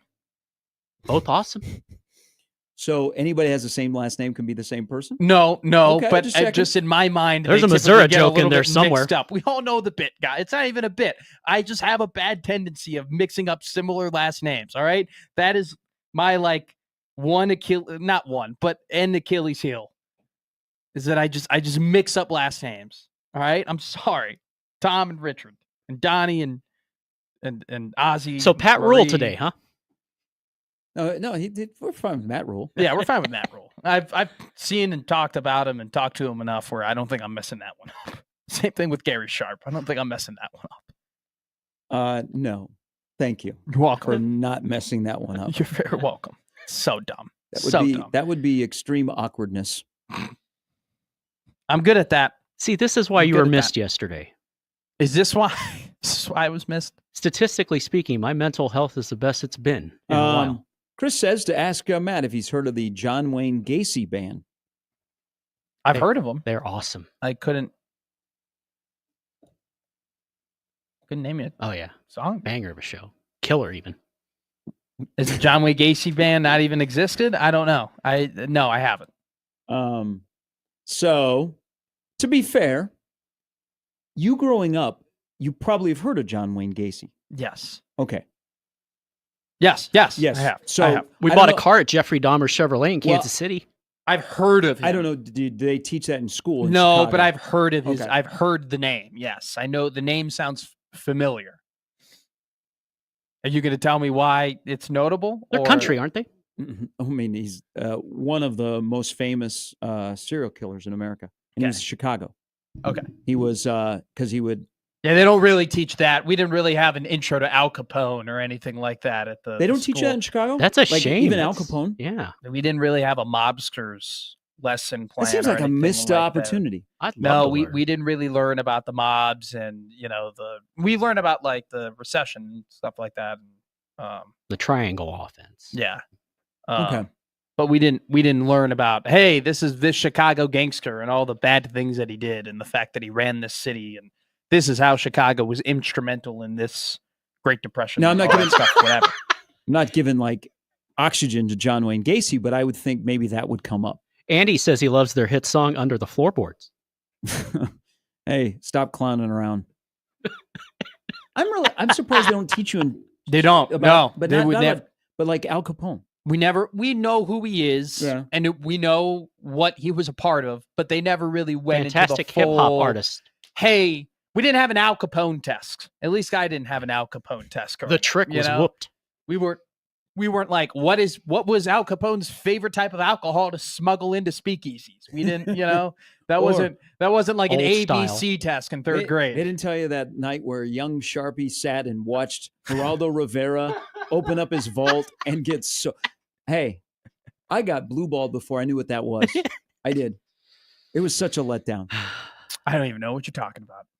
They unveiled his vault. Yeah. And it's supposed to be this big thing of this discovery. Oh, really? Geraldo Rivera was hosting the show, and they let it up. It was like an hour. It might have been 2 hours. Yeah. And like they told the story of Al Capone, and they were building it up. There was so much suspense, and they rolled back The Rock. It was kind of like Jesus. Yeah. But on a different Always level. back to Notre Dame. And It's like it was Jesus. like there was nothing in there, and it was such a letdown.